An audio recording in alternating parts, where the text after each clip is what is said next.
पर। अगर आपको स्टोरीज एफएम सुनाना पसंद है तो हमारे चैनल को सब्सक्राइब करना ना भूलें और नोटिफिकेशन बेल को भी ऑन कर लें ताकि आप कोई अपडेट मिस ना करें।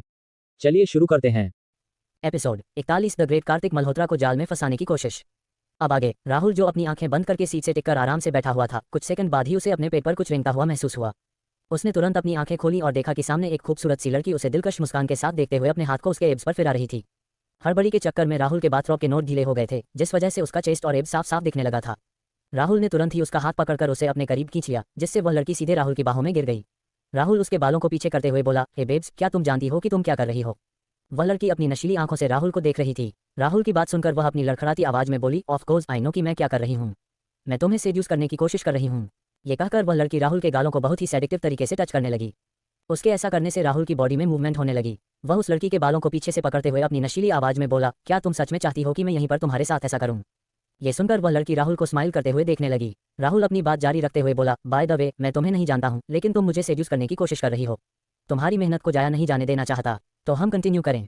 राहुल के इतना बोलते ही वह लड़की तुरंत ही राहुल के बाथरॉब का नोट को पूरी तरह से खोलकर उसके बॉडी को देखने लगी, जो देखने में बहुत ही ज्यादा अट्रैक्टिव लग रहे थे, क्योंकि राहुल भी कम हैंडसम नहीं था।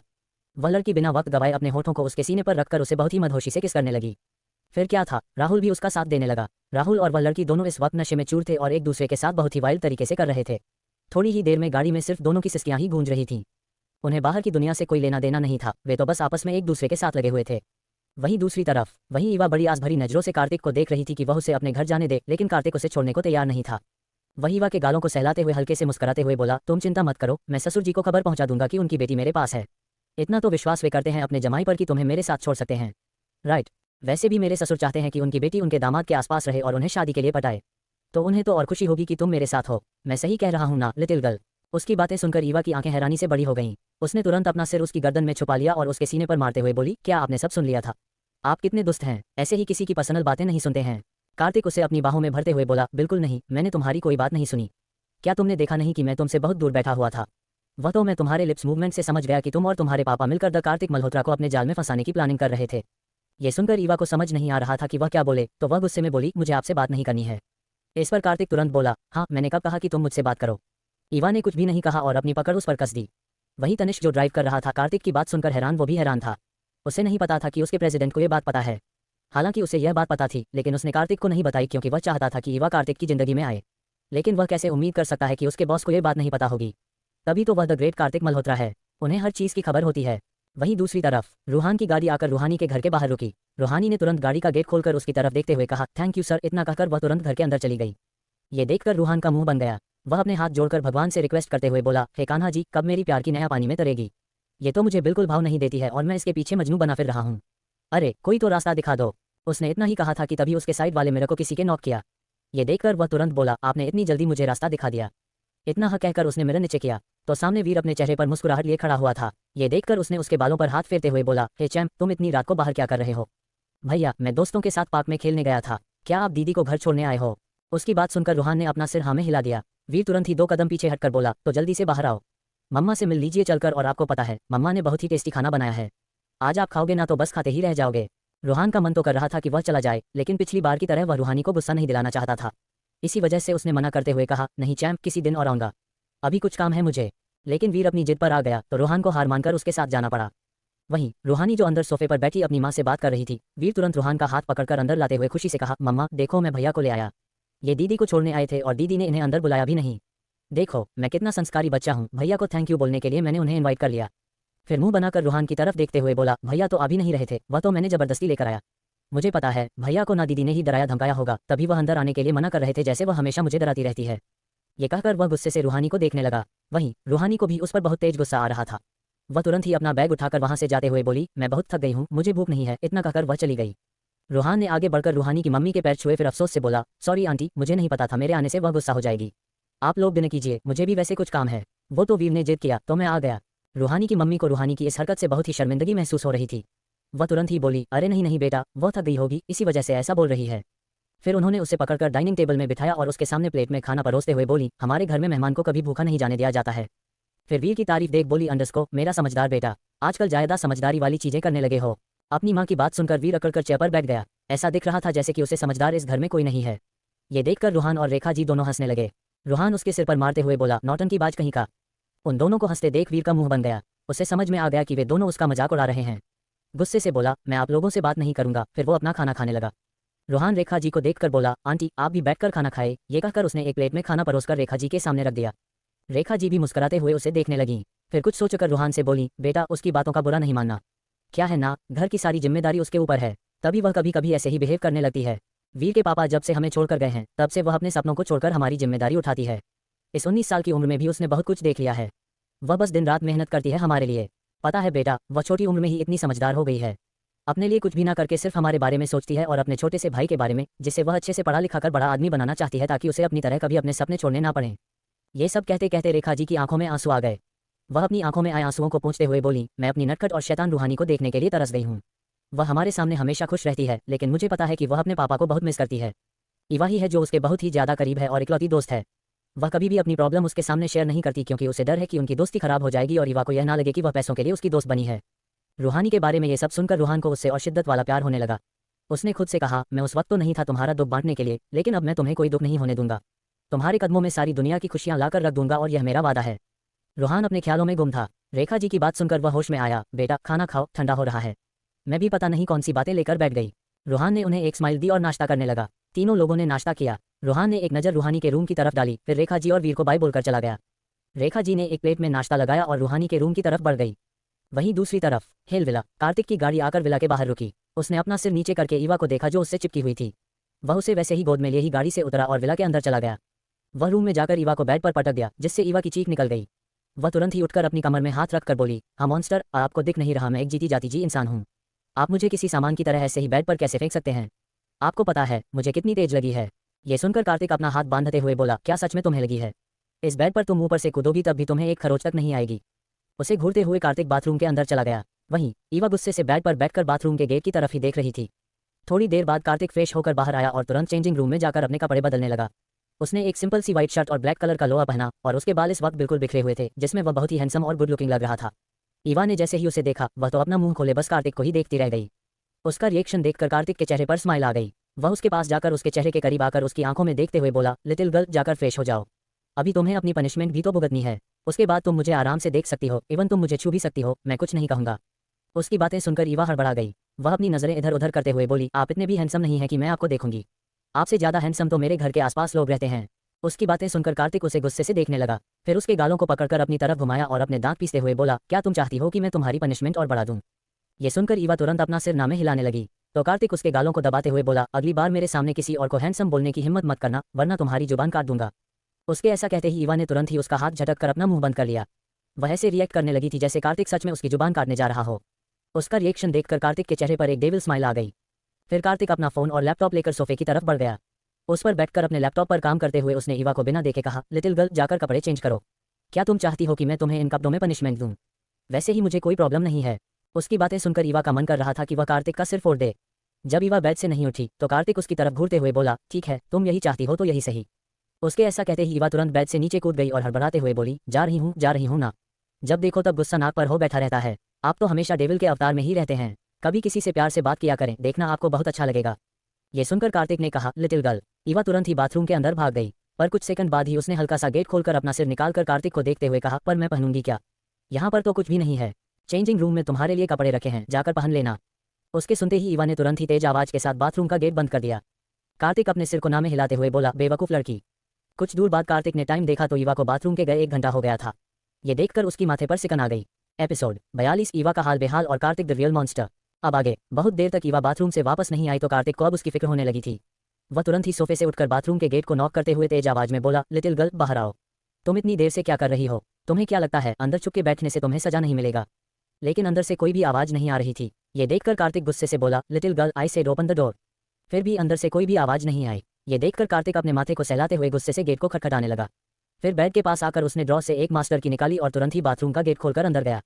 अंदर का नजारा देखकर उसकी आंखें एकदम डार्क हो गईं। वह एक ईवा को जानलेवा नजरों से घूरने लगा। ईवा अपने पैरों के ऊपर करके स्लैब पर बैठी हुई थी। उसने अपने कानों पर अपने हाथ रखे हुए थे और अपनी आंखें बहुत ही मजबूती से बंद की हुई थी, जैसे कि वह किसी भी आवाज को सुनना नहीं चाहती हो। दरअसल ईवा उससे बचने के लिए ही बाथरूम में बैठी थी। उसे लग रहा था कि वह यहाँ बैठी रहेगी तब तक कार्तिक अपना काम करने चला जाएगा या सो जाएगा, फिर वह बाहर आ जाएगी। ये सोचकर वह आराम से स्लैब पर बैठी थी। लेकिन जब कार्तिक ने उसे चेतावनी दी उसने तुरंत ही अपनी आंखें बंद कर ली ताकि उसकी आवाज उसके कानों तक न पहुंचे। वहीं ईवा को अभी तक यह एहसास नहीं हुआ था कि कार्तिक उसे बहुत देर तक देख रहा है। जब ईवा ने कोई रिएक्शन नहीं दी तो कार्तिक आगे बढ़कर उसे जैसे बैठी थी वैसे ही अपने गोद में उठा लिया और वॉशरूम के बाहर ले जाने लगा। ईवा को जब यह महसूस हुआ कि किसी ने उसे उठाया है, उसने तुरंत ही अपनी आंखें खोलकर देखा। कार्तिक को देखकर उसकी आंखें बड़ी हो गईं। वह कुछ और कर पाती उससे पहले ही कार्तिक उसे चेंजिंग रूम में ले जाकर खड़ा कर दिया और कबाड़ से एक नाइट सूट निकालकर उसके बेहद करीब जाकर बड़े ही मैग्नेटिक आवाज में बोला, लिटिल गर्ल, मैंने तुम्हें वार्निंग दी थी कि अगर तुम 2 मिनट के अंदर बाहर नहीं आई तो तुम्हारे कपड़े में बदल दूंगा। तो क्या तुम तैयार हो? ये कहकर उसने अपना हाथ आगे बढ़ाकर ईवा के बाथरॉब के नोट पर रखा और उसे हल्का सा खींचने लगा। यह महसूस कर ईवा के शरीर में करंट सा दौड़ गया। उसने तुरंत ही कार्तिक का हाथ पकड़कर अपना सिर जल्दी जल्दी नामे हिलाते हुए कहा, नहीं नहीं, मैं कर लूंगी, पक्का प्रॉमिस। उसका प्रॉमिस सुनकर कार्तिक बोला, ओ रियली? तुम्हारा प्रॉमिस तुम्हारी तरह ही बहुत ही कमजोर है। तुम्हें याद है अभी थोड़ी देर पहले ही तुमने वही प्रॉमिस किया था कि तुम 2 मिनट के अंदर बाहर आओगी, लेकिन तुम चुपकर बैठी रही। उसकी बात सुनकर ईवा घबराहट के मारे अपने होठों को चबाने लगी। उसकी इस हरकत पर कार्तिक ने उसे कमर से पकड़कर अपने करीब किया और अपने अंगूठे से उसके होठों को उसके दांतों तले से आजाद करते हुए सेडिक्टिव वॉइस में बोला, लिटिल गर्ल, ऐसा मत करो, इन्हें काटने का हक सिर्फ मुझे है। उसकी नजरें लगातार ईवा के गुलाबी होठों पर थी। वह धीरे धीरे उसके होठों के करीब बढ़ने लगा। ईवा के होठों को छू पाता उससे पहले ही ईवा ने उसके सीने पर हाथ रखकर उसे धक्का दिया और दूसरे हाथ से अपना नाइट सूट लेकर बिना देखे बोली, बाहर जाए, मुझे चेंज करना है। कार्तिक ने भी उसे ज्यादा परेशान नहीं किया और वहां से चला गया। उसके जाते ही उसने एक गहरी सांस ली और अपनी कमर पर हाथ रखकर बोली, यह मॉन्स्टर तो एकदम थरकी निकले। जब देखो इन्हें बस किस करना होता है। फिर वह मुंह बनाकर अपने कपड़े बदलने लगी। थोड़ी देर में वह बाहर आई तो उसने देखा कि कार्तिक सोफे पर बैठा उसी का इंतजार कर रहा था। फिर उसकी नजर टेबल पर गई जहां खाने की प्लेट रखी हुई थी। ये देखकर उसके चेहरे पर एक अलग ही चमक दिखाई दे रही थी। वह अपने पेट पर हाथ फिराते हुए बोली, हाँ, मुझे कितनी भूख लगी है।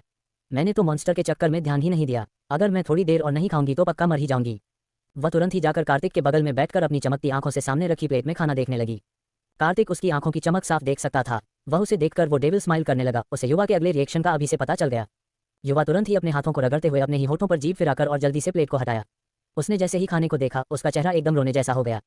फिर उसने जल्दी से कार्तिक के सामने जो प्लेट रखी थी उसकी ऊपर ढकी प्लेट को हटाया। उसके खाने को भी देखकर उसका वही रिएक्शन था। उसने प्लेट को बहुत ही बुरी तरीके से देखने लगी। प्लेट में ग्रीन वेज सब्जी, रोटी और सलाद रखा हुआ था। वह तुरंत ही सोफे पर पैर चढ़कर बैठ अपने हाथ बांधकर फिर से खाने को घूरने लगी।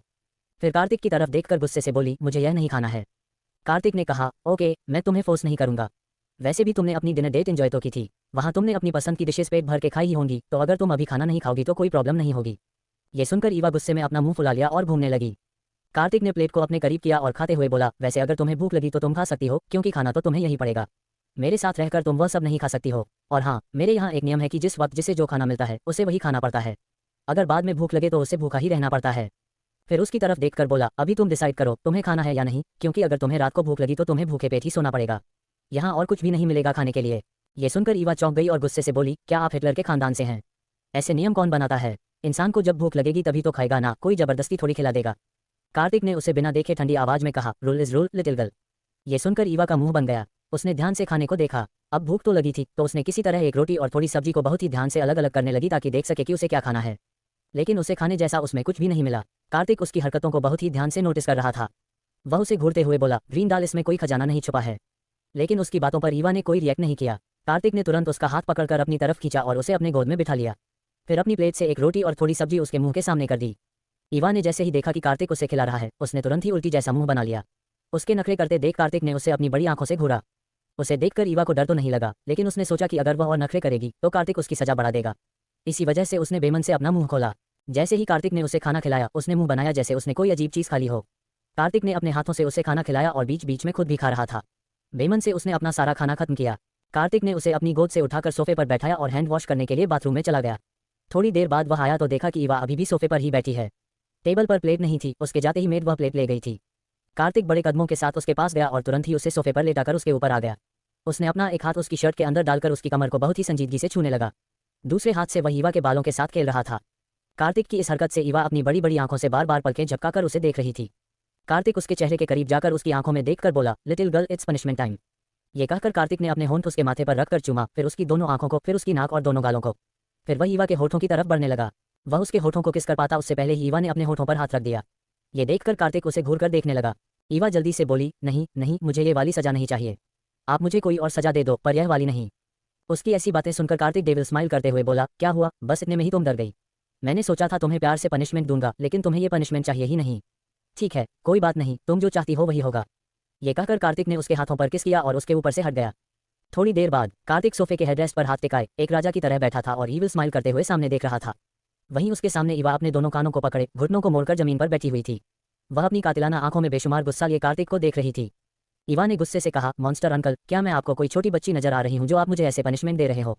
आपको पता है मेरे घुटनों में कितना दर्द हो रहा है। ये कहकर वह रोनी सूरत बनाकर कार्तिक को देखने लगी। कार्तिक अपने चेहरे पर मुस्कान लिए बोला, लिटिल गर्ल, तुम्हें क्या लगता है कि तुम मुझे ऐसे मासूमियत भरी निगाहों से देखोगी तो मैं पिघल जाऊंगा?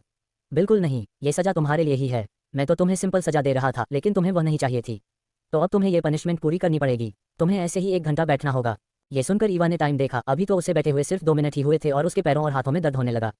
फिर उसने कार्तिक को आंसुओं भरी निगाहों से देखते हुए कहा, तो आप पहले वाले पनिशमेंट कितनी देर देते मुझे?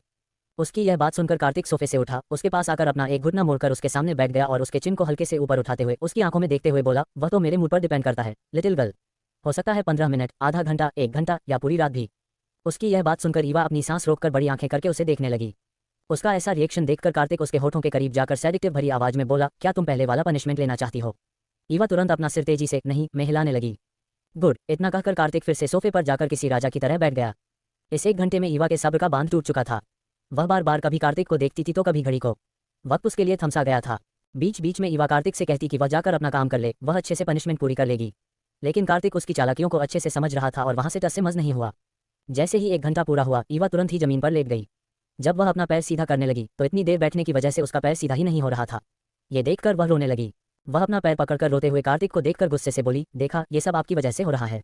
मेरा पैर टूट गया, देखो सीधा नहीं हो रहा है। अब मैं कैसे चलूंगी? इतना कहकर वह जोर जोर से रोने लगी। उसकी नौटंकी देखकर कार्तिक ने अपना सिर ना में हिलाते हुए सोफे से उठाया और तुरंत ही उसे गोद में उठाकर बेड पर लिटा दिया। ईवा अभी भी दहाड़े मार मार कर रो रही थी। कार्तिक उसके पास लेटकर उसे अपने ऊपर खींचते हुए बोला, लिटिल गर्ल, तुम्हें ज्यादा नौटंकी करने की जरूरत नहीं है। शांति से सो जाओ, इतनी देर बैठे रहने के कारण ऐसा हो रहा है। थोड़ी देर में सब ठीक हो जाएगा। उसकी बातें सुनकर ईवा ने तुरंत ही उसके सीने से अपना सिर उठाया और उसके चेहरे को गुस्से से देखते हुए बोली, मॉन्स्टर राक्षस, आपकी वजह से मैं चल नहीं पा रही हूँ और आप बोल रहे हैं कि सब ठीक हो जाएगा। आपको पता है आप बहुत गंदे और बदतमीज हैं। जब देखो तब आप मुझे पनिशमेंट देते रहते हो। मैं कोई गलती भी नहीं करती हूँ। मैं कितनी मासूम और क्यूट लड़की हूँ। आपको ऐसा क्यों लगता है कि मैं कुछ करती हूँ? आपको तो मुझे पनिशमेंट देने में मजा आता है।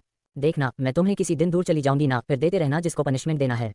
उसकी बात सुनकर कार्तिक के चेहरे पर डार्क एक्सप्रेशन आ गए। वो ईवा को डांटते हुए बोला, लिटिल गर्ल, शांत रहो। अगर तुम चाहती हो कि मैं तुम्हें फिर से पनिशमेंट न दूं तो अपनी जुबान संभालो। उसकी डांट सुनकर ईवा आंखों आंखों में आंसू लिए, फिर रोते हुए बोली, मॉन्स्टर, मैं आपसे बात नहीं करूंगी। ये बोलकर वह जल्दी से अपना सिर उसके सीने में छुपाकर सिसकने लगी। बहुत देर बाद उसकी रोने की आवाज शांत नहीं हुई तो कार्तिक ने उसे वार्निंग देते हुए बोला, लिटिल गर्ल, अगर तुमसे चुप नहीं हुई तो मैं तुम्हें अपने तरीके से पनिशमेंट दूंगा जिससे तुम सह नहीं पाओगी। उसकी आवाज सुनकर ईवा शांत हो गई और उसने अपने शरीर को ढीला छोड़ दिया। कार्तिक उसे अच्छे से अपने बाहों में भर उसके सिर को सहलाने लगा। थोड़ी ही देर में दोनों नींद के आगोश में चले गए। अगली सुबह कार्तिक और ईवा एक दूसरे को बाहों में सी रहे थे। तभी ईवा का फोन रिंग हुआ, जिससे सुन ईवा नींद से बाहर आए। उसने अपना सिर उठाकर देखा तो कार्तिक आराम से सो रहा था। ईवा के जानों में रिंग की आवाज पड़ी तो वो हल्का सा उठकर टेबल पर रखे फोन पर गई। उस पर फ्लैश हो रहे नेम को देखकर ईवा की आंखें गहरी हो गई। उसने एक नजर कार्तिक को देखा, फिर किसी तरह अपने आप को कार्तिक के बाहों से आजाद होकर टेबल से फोन उठाकर कॉल कट किया। मैसेज टाइप करके फोन वापस टेबल पर रख एक नजर कार्तिक को देख बाथरूम चली गई। एपिसोड 43। कार्तिक ने की ईवा को जान से मारने की कोशिश। अब आगे। सुबह का वक्त, ईवा और कार्तिक एक दूसरे की बाहों में सो रहे थे तभी ईवा का फोन बजा। ईवा ने कसमसाते हुए अपनी आंखें खोलीं। उसके सामने कार्तिक का हैंडसम चेहरा था जिसे देखकर उसके चेहरे पर एक छोटी सी स्माइल आ गई। वह अपना सिर उठाकर अपनी आधी खुली आंखों से एकटक उससे ही देखने लगी। फिर उसने अपनी पोजीशन को देखा जो इस वक्त पूरी की पूरी कार्तिक के ऊपर चढ़कर सो रही थी। उसका फोन जो एक बार रिंग होने के बाद बंद हो चुका था फिर से बजने लगा। ये देखकर उसने एक नज़र अपने फोन को देखा, फिर कार्तिक को। उसने हाथ बढ़ाकर अपना फोन उठाया। वे दोनों बेड के किनारे सो रहे थे तो फोन उठाने में ईवा को कोई दिक्कत नहीं हुई। उसने जैसे ही फ्लैश हो रहे नाम को देखा उसकी आंखें एकदम गहरी हो गईं। उसने एक नज़र कार्तिक पर डाली और तुरंत ही फोन कॉल को कट कर दिया और मैसेज करके फोन को बंद करके रख दिया। अभी भी वह कार्तिक के ऊपर ही थी। अपने दोनों हाथ उसके सीने पर टिकाकर उसे बड़े ही प्यार से देखने लगी। कार्तिक सोते वक्त बहुत ही ज्यादा हैंडसम लग रहा था। उसके बाल उसके माथे पर बिखरे हुए थे, उसकी शार्प नाक, पतले गुलाबी होंठ, हल्की हल्की बियर्ड, जिसमें वह एकदम कमाल का लग रहा था। ईवा बस उसे देखते ही रह गई। कुछ देर निहारने के बाद उसने आगे बढ़कर कार्तिक के होठों को हल्के से किस किया और किसी तरह खुद को कार्तिक की पकड़ से छुड़ाया और जल्दी से वॉशरूम भाग गई। करीब आधे घंटे बाद वह अपने गीले बालों को पोंछते हुए बाहर आई तो उसकी नज़र सबसे पहले बेड पर गई जहां पर कार्तिक नहीं था। ये देखकर वह समझ गई कि वो जिम गया है।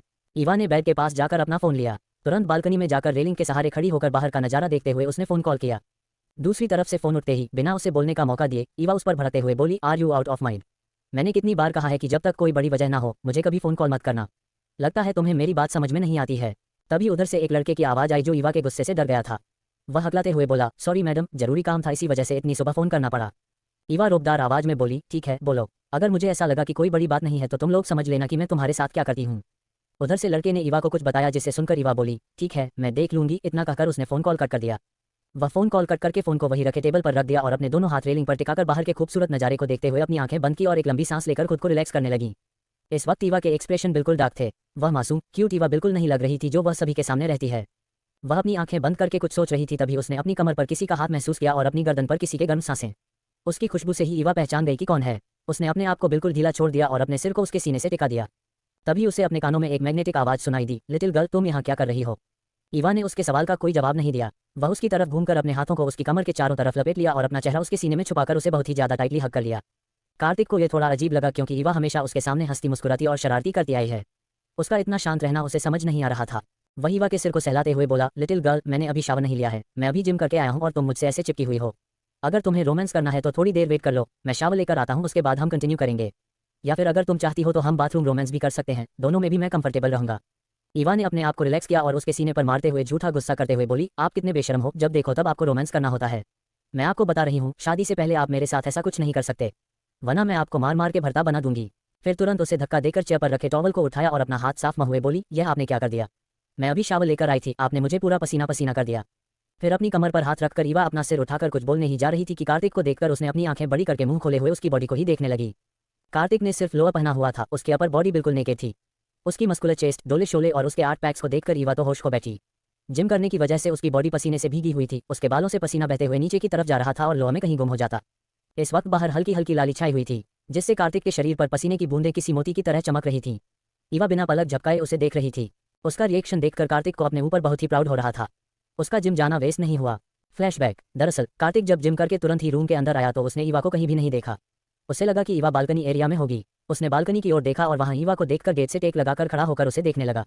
इस वक्त सूरज की लालिमा चारों ओर छाई हुई थी। पीछे से देखने में ईवा किसी पेंटिंग से कम नहीं लग रही थी, जिसमें एक लड़की जिसके बाल हवा की वजह से उड़ रहे थे खड़ी होकर वहां का नजारा देख रही थी। कुछ देर देखने के बाद कार्तिक ने अपने कदम उसकी ओर बढ़ाए और उसकी कमर में हाथ डालकर उसे अपने करीब कर लिया।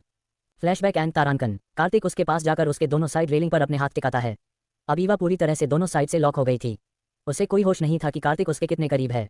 कार्तिक उसके चेहरे के करीब झुककर उसके चेहरे पर फूंक मारकर उसकी जुल्फों को पीछे करता है, जिससे ईवा होश में आए। कार्तिक को अपने इतने करीब देखकर उसकी बड़ी आंखें और बड़ी हो जाती हैं। कार्तिक उसे इंटेंस नजरों से देखते हुए बोला, लिटिल गर्ल माना मैं बहुत हैंडसम हूँ, लेकिन तुम मुझे ऐसे देखकर नजर नहीं लगा सकती हो। ईवा अपनी बड़ी बड़ी आंखों करके सांस रोककर उसे देखने लगी। ये देख कार्तिक उसके नाक को टैप करते हुए बोला, बेवकूफ लड़की, सांस तो लो। ये सुनकर ईवा ने तुरंत सांस ली और बोली, थैंक यू, आपने मुझे याद दिला दिया, मैं तो भूल ही गई थी। उसकी इस बात पर कार्तिक उसे ऐसे देखने लगा जैसे उसके सामने दुनिया की सबसे बेवकूफ लड़की हो। भला कोई सांस लेना कैसे भूल सकता है, लेकिन उसके सामने ईवा थी जो कुछ भी कर सकती है। ईवा तुरंत ही उसका हाथ हटाते हुए जल्दी से बोली, हटिए, मुझे रेडी होना है, ऑफिस जाना है। और आपको पता है क्या, इतनी बड़ी मीटिंग है, आप सीईओ हैं, आपकी कोई जिम्मेदारी है कि नहीं। आप यहाँ नंगे पुंगे होकर घूम रहे हैं, चलिए जल्दी से तैयार होइए वरना वह प्रोजेक्ट किसी और को मिल जाएगा। उसके ऐसा कहते ही कार्तिक की आंखें छोटी हो गईं। फिर अपने चेहरे डेविल मुस्कान लाते हुए उसने ईवा की कमर पर हाथ रखकर उसे अपने करीब खींचा और दूसरे हाथ से उसके चेहरे पर आए बालों को कान के पीछे करते हुए बोला, अगर मैं लेट हो रहा हूं तो इसमें सब तुम्हारी गलती है। तुम मेरी पर्सनल असिस्टेंट हो, तुम्हें ध्यान रखना चाहिए कि तुम्हारे बॉस को किस टाइम पर क्या चाहिए होता है। देखो मैंने अभी शावर नहीं लिया है, तो चलो अपने बॉस की हेल्प करो। उसकी बातें सुनकर ईवा उसे अजीब नजरों से देखने लगी। उसका चेहरा बिल्कुल रोने जैसा हो गया था। उसे यही उम्मीद थी कि कार्तिक उससे ये सब नहीं बोलेगा, इसी वजह से वह यहाँ से जल्दी भागना चाहती थी।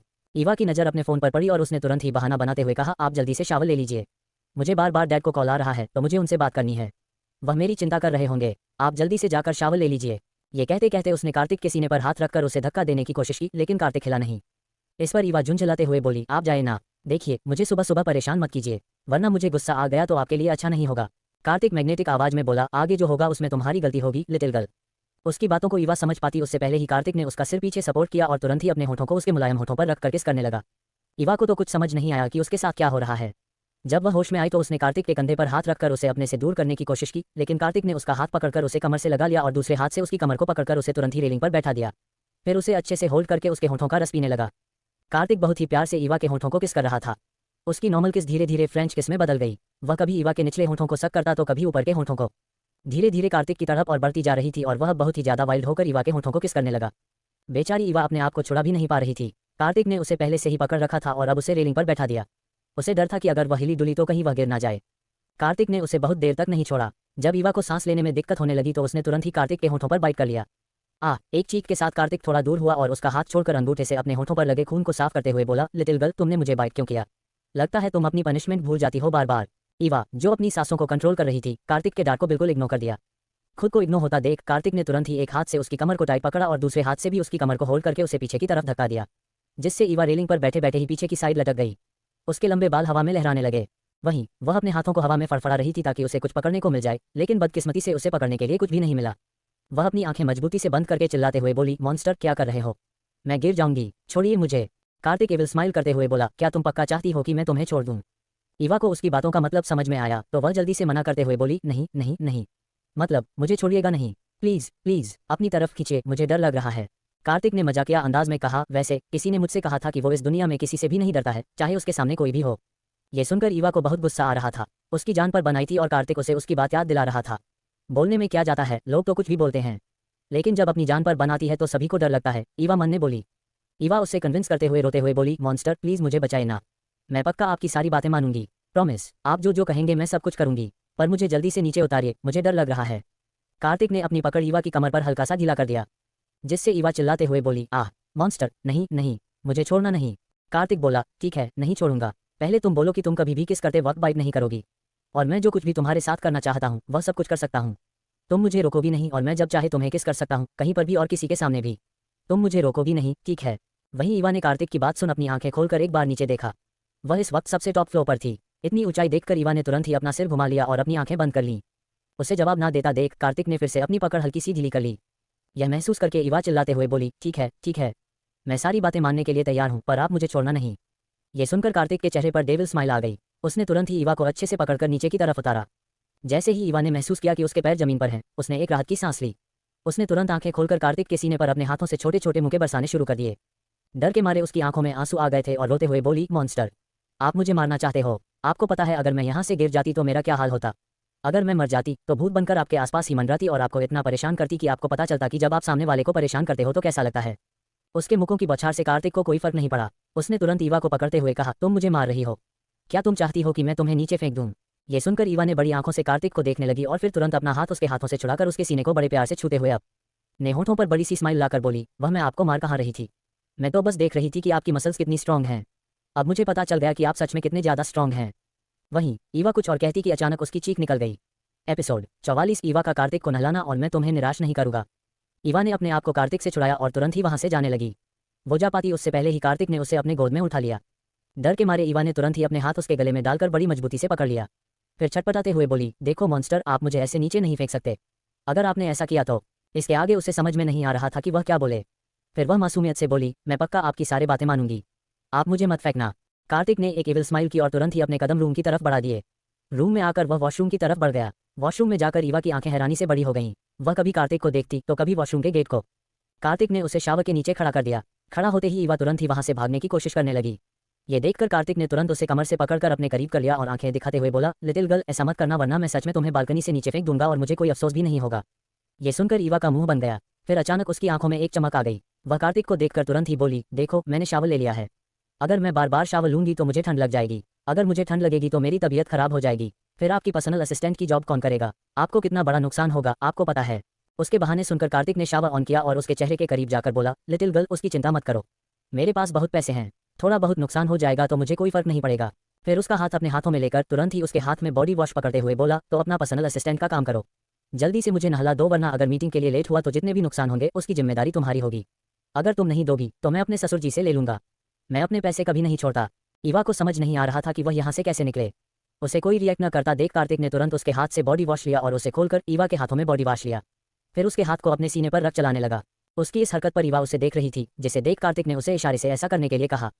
शावर से दोनों के ऊपर ठंडा पानी गिर रहा था। कार्तिक उसके हाथ पकड़कर अपने शरीर पर चला रहा था। ईवा ने एक गहरी सांस ली और खुद से बोली, लगता है मुझे उनकी ही ट्रिक उन पर अपनानी पड़ेगी। वह तुरंत ही अपने पंजों के बल खड़ी होकर अपना एक हाथ कार्तिक के गले में डाला। जिस हाथ को कार्तिक ने पकड़ा हुआ था उसे छुड़ाकर कार्तिक का हाथ पकड़कर अपने कमर पर रख दिया। फिर वह बड़े ही सेडिक्टिव तरीके से अपने हाथ में लगे बॉडी वॉश को कार्तिक के शरीर पर लगाने लगी। पहले उसने कार्तिक के गर्दन पर बॉडी वॉश लगाया, फिर धीरे धीरे नीचे की तरफ बढ़ने लगी।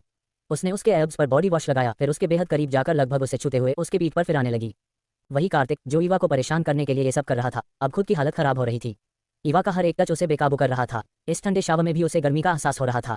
वहीं ईवा उसकी हालत देखकर अंदर ही अंदर हंस रही थी। उसके पीठ पर बॉडी वॉश लगाने के बाद ईवा ने उसके चेहरे की तरफ देखा, जहां कार्तिक उसे टकटकी लगाए देख रहा था। उसकी आंखों में देखकर ईवा उसके इमोशंस को साफ साफ महसूस कर पा रही थी। उसने तुरंत ही अपना हाथ कार्तिक के पेट पर रखा और उसे नीचे की तरफ बढ़ाने लगी। ये देखकर कार्तिक की सांसें भारी होने लगीं। वहीं ईवा के हाथ नीचे की तरफ जा पाते उससे पहले कार्तिक ने तुरंत ही उसके हाथ को पकड़ लिया। कार्तिक के ऐसा करते ही ईवा अंदर ही अंदर बहुत खुश हो रही थी। लेकिन अगले ही पल कार्तिक की बात सुनकर उसकी आंखें चौड़ी हो गईं। कार्तिक उसे देखकर मदहोश आवाज में बोला, लिटिल गर्ल, ये हम रात को कंटिन्यू करेंगे क्योंकि अगर हमने अभी किया तो हमारी इंपॉर्टेंट मीटिंग छूट जाएगी और हमें इसे अधूरा ही छोड़ना पड़ेगा, जो मैं बिल्कुल नहीं चाहता। रात को आराम से सब करेंगे, मैं तुम्हें निराश नहीं करूंगा। जो तुम चाहती हो, जैसा चाहती हो वैसा ही करूंगा। ईवा ने जैसे उसकी पूरी बात सुनी नहीं, उसका चेहरा पूरा लाल हो गया। उसके शरीर में एक कर्ट सा दौड़ गया और उसकी सांसें भारी होने लगीं। वो तुरंत ही कार्तिक को धक्का देकर वॉशरूम से बाहर भाग गई। उसे भागते हुए देख कार्तिक ने अपने बालों पर हाथ फेरते हुए कहा, बेवकूफ़। फिर वह शावर लेने लगा। वहीं ईवा जल्दी से बाहर आए और वॉशरूम का गेट बंद कर दिया। फिर गेट से लगकर अपनी सांसों को कंट्रोल करने लगी। अपने दिल पर हाथ रखते हुए बोली, मॉन्स्टर भी दिन ब दिन कितने बेशरम होते जा रहे हैं। कोई ऐसा कहता है क्या? फिर उसने अपने आप को रिलैक्स किया और चेंजिंग रूम की तरफ जाने लगी। तभी कार्तिक का फोन, जो टेबल पर रखा हुआ था, बजने लगा।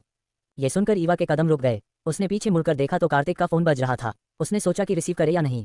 फिर उसने सोचा कि कोई जरूरी कॉल ही होगा। फिर वह तुरंत टेबल के पास आकर कार्तिक का फोन उठाया तो देखा कि रूहान का फोन आ रहा था। उसने अपने होठों को दांतों तले दबाते हुए बोली, उठाऊं या ना उठाऊं? अगर उठाऊंगी तो उन्हें बताना पड़ेगा कि मैं यहाँ क्या कर रही हूँ, लेकिन जरूरी कॉल हुआ तो उठाना ही पड़ेगा। वैसे भी मैं उनकी पर्सनल असिस्टेंट हूँ। फिर फोन कॉल रिसीव करके उसे अपने कान के पास लगाया। वह कुछ बोलने ही जा रही थी तभी उधर से रूहान की आवाज़ सुनाई दी, प्रेसिडेंट, सिर्फ 1 घंटा बचा है, हमें टेंडर भरना है। आप आज ऑफिस नहीं आए और ये ईवा भी नहीं आई। अगर आप नहीं आई तो मैं कर दूं जाकर, क्योंकि आपने मुझे मना किया है। ईवा अभी तक नहीं आई है। मुझे पता है कि आपने कहा था ये काम ईवा करेगी, लेकिन उसका फ़ोन नहीं लग रहा है। अगर हमने ये टेंडर नहीं भरा तो बहुत बड़ा नुकसान हो जाएगा। रूहान आगे कुछ बोल पाता तभी ईवा उसे शांत करते हुए बोली, अरे रुको रुको, आप शांत हो जाए, कोई ट्रेन नहीं छूट रही है। मैं यही हूँ और सारी बातें बाद में करेंगे। आप मुझे प्रोजेक्ट की डिटेल्स भेज दीजिए, मैं 1 घंटे के अंदर टेंडर भर दूंगी और आप चिंता मत कीजिए, ये प्रोजेक्ट हमें ही मिलेगा। अभी मैं फ़ोन रखती हूँ, जल्दी से भेज देना, बाय। इतना कहकर उसने तुरंत फ़ोन कॉल कट कर दिया। कार्तिक का फ़ोन वापस टेबल पर रखा और चेंजिंग रूम की तरफ भागते हुए बोली, चल ईवा, अब तुझे बुलेट ट्रेन की स्पीड से सारे काम करने पड़ेंगे वरना ये डेविल तुझे छोड़ेगा नहीं। वहीं दूसरी तरफ रूहान अपने केबिन में था। उसने जैसे ही ईवा की आवाज़ सुनी वह स्टैचू हो गया। फ़ोन कॉल कट होने के बाद भी वह वैसे ही खड़ा रहा। वहीं तनिष्क, जो चेयर पर बैठा हुआ था, उसे इस तरह देखकर एक फाइल उठाए और रूहान पर फेंकते हुए बोला, तू मूर्ति बनकर क्यों खड़ा है? फ़ोन पर बात कर रहा है, वह तेरे सामने नहीं है जो तू ऐसे रिएक्शन दे रहा है। रूहान होश में आया। उसने देखा कि फ़ोन कॉल कट हो गया है। वह कभी फ़ोन को देखता तो कभी तनिष्क को। फ़ोन की तरफ इशारा करते हुए बोला, तुझे पता है मैंने प्रेसिडेंट को कॉल किया लेकिन कॉल ईवा ने रिसीव किया। इसका मतलब ईवा प्रेसिडेंट के साथ ही है। रूहान की बात सुनकर तनिष्क बिल्कुल हैरान नहीं हुआ। वह तो स्माइल करते हुए बोला, अच्छा ही तो है, कम से कम हमें कुछ दिनों के लिए छुटकारा तो मिलेगा। और उन्होंने तो मुझे आज सुबह सुबह ही वहाँ से भेज दिया। तुझे तो पता है मैं हमेशा उनके साथ रहता हूँ। उन्होंने पहली बार ऐसा किया है। उन्होंने मुझे भेज दिया और बोले कि वह खुद आ जाएंगे।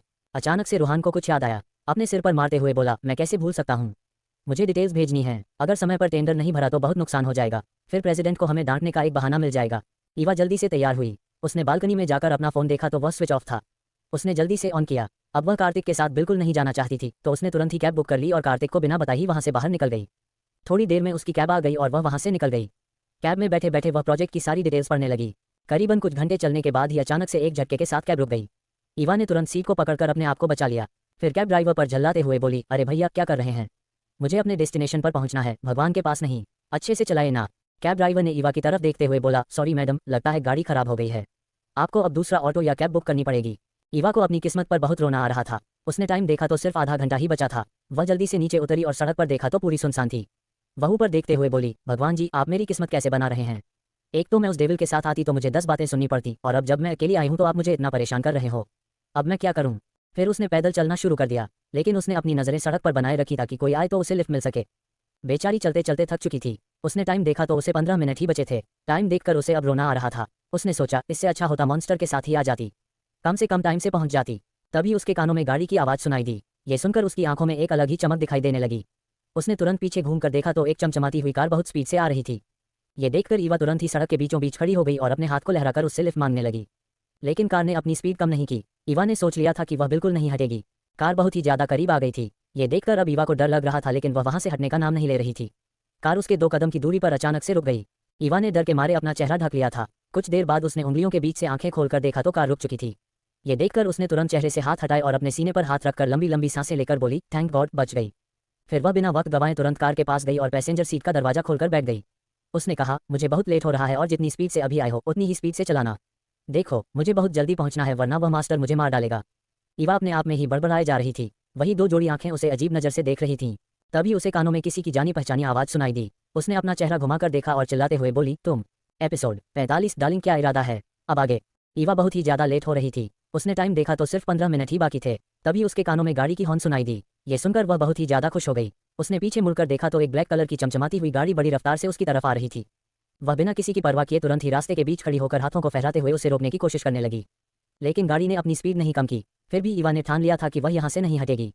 गाड़ी ईवा के बहुत ही ज्यादा नजदीक आ चुकी थी। डर के मारे ईवा ने अपना चेहरा छुपा लिया। गाड़ी ईवा से 2 कदम दूर रुक गई। जब ईवा को महसूस हुआ कि गाड़ी रुक गई है, उसने अपनी उंगलियों के बीच से आंखें खोलकर देखा।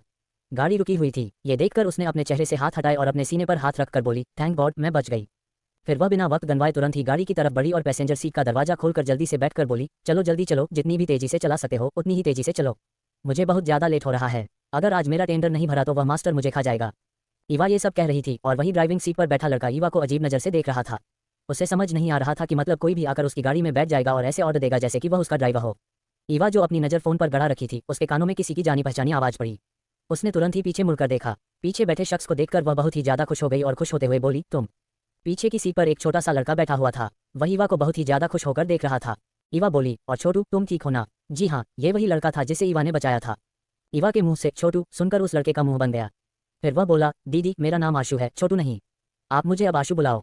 ईवा हंसते हुए बोली, हाँ, मेरी छोटू को गुस्सा आ गया क्या? फिर ईवा ड्राइविंग सीट पर बैठे लड़के को देखकर गुस्से में बोली, क्या अब मैं तुम्हारे नीचे से मूर्त निकलवाऊं? मैं बता रही हूँ, मुझे लेट हो रहा है। अगर मैं वहाँ टाइम से नहीं पहुंची तो देख लेना, तुम्हारी नौकरी खतरे में डाल दूंगी। ये कहते हुए उसने चुटकी बजाई।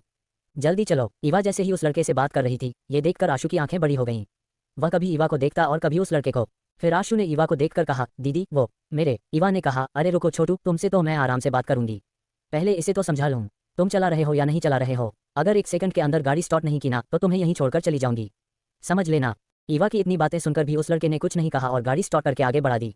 ये देखकर ईवा के चेहरे पर जंग जीतने वाली मुस्कान आ गई। फिर वह आगे बैठे हुए ही पीछे मुड़कर आशु को देखकर बोली, वैसे तुम्हारा भाई तुम्हारा ध्यान नहीं रखता क्या? जब देखो तुम्हें अकेला छोड़ देता है। क्या उसे इस वक्त तुम्हारे साथ नहीं होना चाहिए? लगता है तुम्हारे भाई को तुम्हारी कोई परवाह नहीं है। तुम ना अपने भाई की शिकायत मॉम और डैड से करना। जब उन्हें सबक सिखाएंगे तब उन्हें पता चलेगा। ईवा की बात सुनकर आशु ने आंसू भरी आंखों से कहा, दीदी, मेरे मॉम और डैड नहीं हैं, वे भगवान जी के पास चले गए। ये सुनकर ईवा स्तब्ध हो गई। उसे अपने ऊपर गुस्सा आ रहा था कि उसने छोटे बच्चे के साथ ऐसा कहा, लेकिन फिर वह मुस्कुराते हुए बोली, तुम चिंता मत करो, ऐसा होता है। अगर तुम्हें अपने भाई की शिकायत करनी हो तो अपने सुपरमैन अंकल से कर देना, वरना मैं तुम्हें अपने मॉम से मिलवाऊंगी। उनसे कह देना, मेरी मॉम तो बहुत ही ज्यादा खतरनाक हैं, वे तुम्हारे भाई को चुटकियों में सुधार देंगी। ये सुनकर आशु के चेहरे पर एक अलग ही चमक आ गई। वह खुशी से ताली बजाते हुए बोला, सच्ची में? ईवा हंसते हुए बोली, हाँ। क्या तुमने सुपरमैन अंकल को नहीं देखा? कैसे उन्होंने एक ही पंच में गुंडों की हालत खराब कर दी। वैसे वो बहुत ज्यादा खड़ूस हैं, हर वक्त मुझ पर चिल्लाते रहते हैं। कभी देखना, अगर मैंने अपना काम नहीं किया तो वे फिर से मुझे डांटेंगे। वह लड़का जो ड्राइव कर रहा था बड़े ही ध्यान से ईवा की बातें सुन रहा था और बीच बीच में ईवा को देख भी रहा था। अरे वह सब छोड़ो, ये बताओ कि तुम फिर अकेले कहाँ जा रहे हो? क्या तुम्हारे माँ भाई ने तुम्हें हादसे के बाद भी अकेले भेज दिया? ये सुनकर आशु तुरंत बोला, अरे दीदी, मैं अकेले कहाँ जा रहा हूँ, इसलिए तो मैं आपको मिला। फिर उसने जो लड़का ड्राइव कर रहा था उसकी तरफ इशारा करते हुए कहा, यह मेरे भाई हैं। ये सुनकर ईवा की हालत खराब हो गई। इतने देर से वह उसके भाई को डांट रही थी और वह उसके बगल में ही बैठा था। ईवा ऑकवर्डली मुस्कुराते हुए बोली, ओह, तो तुम हो उनके भाई? लगता है तुम अपने भाई से बहुत प्यार करते हो। उसने इतना ही कहा था कि उस लड़के ने ईवा को घूर कर देखा, जिससे ईवा तुरंत ही शांत हो गई और मन ही मन खुद को डांटने लगी, ईवा, मॉम सही कहती है कि तेरी जुबान ज्यादा ही चलने लगी है, कभी तो सोच समझ कर बोल लिया कर। फिर एक बार उस लड़के की तरफ देखकर बोली, मेरी बातों का बुरा मत मानना, मैं बहुत ही कम बोलती हूँ, लेकिन आज कुछ ज्यादा ही बोल गई। वैसे तुम मुझे कुछ नहीं कह सकते, मैंने तुम्हारे भाई की जान बचाई थी। अब तो मुझे थैंक यू मत बोलना, बस जो मैंने कहा उसे अपने दिल से निकाल देना, ठीक है? वहीं आशु चुपचाप बैठे हुए दोनों को देख रहा था। ईवा ने फिर से अपनी बात शुरू कर दी, वह क्या है ना, मैं बहुत ही ज्यादा नर्वस हूँ, इसी वजह से कुछ भी बोल रही हूँ। मैं कम इंडस्ट्री की तरफ से प्रेजेंटेशन देने जा रही हूँ और मुझे बहुत ही ज्यादा लेट हो रहा है। अगर मैंने सही वक्त पर प्रेजेंटेशन नहीं दिया तो मेरे बॉस मुझे खा जाएंगे। तो इस वजह से मैं थोड़ा सा नर्वस हो गई और मेरे मुंह से वह सब निकल गया। प्लीज़ मेरी बातों पर ध्यान मत देना। तभी उस लड़के ने गाड़ी रोक दी। ये देखकर ईवा बोली, देखो, मैंने कहा था कि मेरी बातों का दिल से मत लगाना, मुझे बहुत जरूरी है, प्लीज़ मुझे वहाँ पहुँचा दो। देखो, मैं तुम्हें पे भी कर दूंगी। वह लड़का अब तक बहुत गुस्से में आ चुका था। उसने ईवा को गुस्से से देखते हुए कहा, गेट आउट। ये सुनकर ईवा की आंखें हैरानी से बड़ी हो गईं। उसने आशु को देखकर कहा, आशु, तुम्हारे भाई कितने बदतमीज हैं। मैंने तुम्हारी हेल्प की थी और ये मेरी हेल्प नहीं कर रहे हैं, इन्हें कुछ संस्कार सिखाओ। फिर उसने लड़के की तरफ देखकर गुस्से से बोली, मुझे भी कोई शौक नहीं है तुम्हारी इस खटारा सी गाड़ी में बैठने का। ये सुनकर लड़के के चेहरे के एक्सप्रेशन बदल गए। वहीं आशु ने हैरानी के मारे अपने मुंह पर हाथ रख लिया। आशु ने ईवा को बड़ी बड़ी आंखों से देखते हुए कहा, दीदी, आपको ये गाड़ी कहाँ से खटारा लग रही है? आपको पता है ये तो अभी लॉन्च भी नहीं हुई है, यह एकदम लिमिटेड एडिशन गाड़ी है। इस पर ईवा का मुंह बन गया। उसने आशु को देखकर कहा, तुम्हारे भाई ने तुम्हें बेवकूफ़ बनाया है। जब ये गाड़ी मार्केट में आई ही नहीं तो उनके पास कहाँ से आई? इसका मतलब इसमें कोई ना कोई कमी होगी, तभी तुम्हारे भाई ने इसे खरीदी और तुम्हें बेवकूफ़ बना रहे हैं। तभी कहते हैं कि अपडेट रहा करो, नहीं तो कोई भी तुम्हें बेवकूफ़ बना देगा।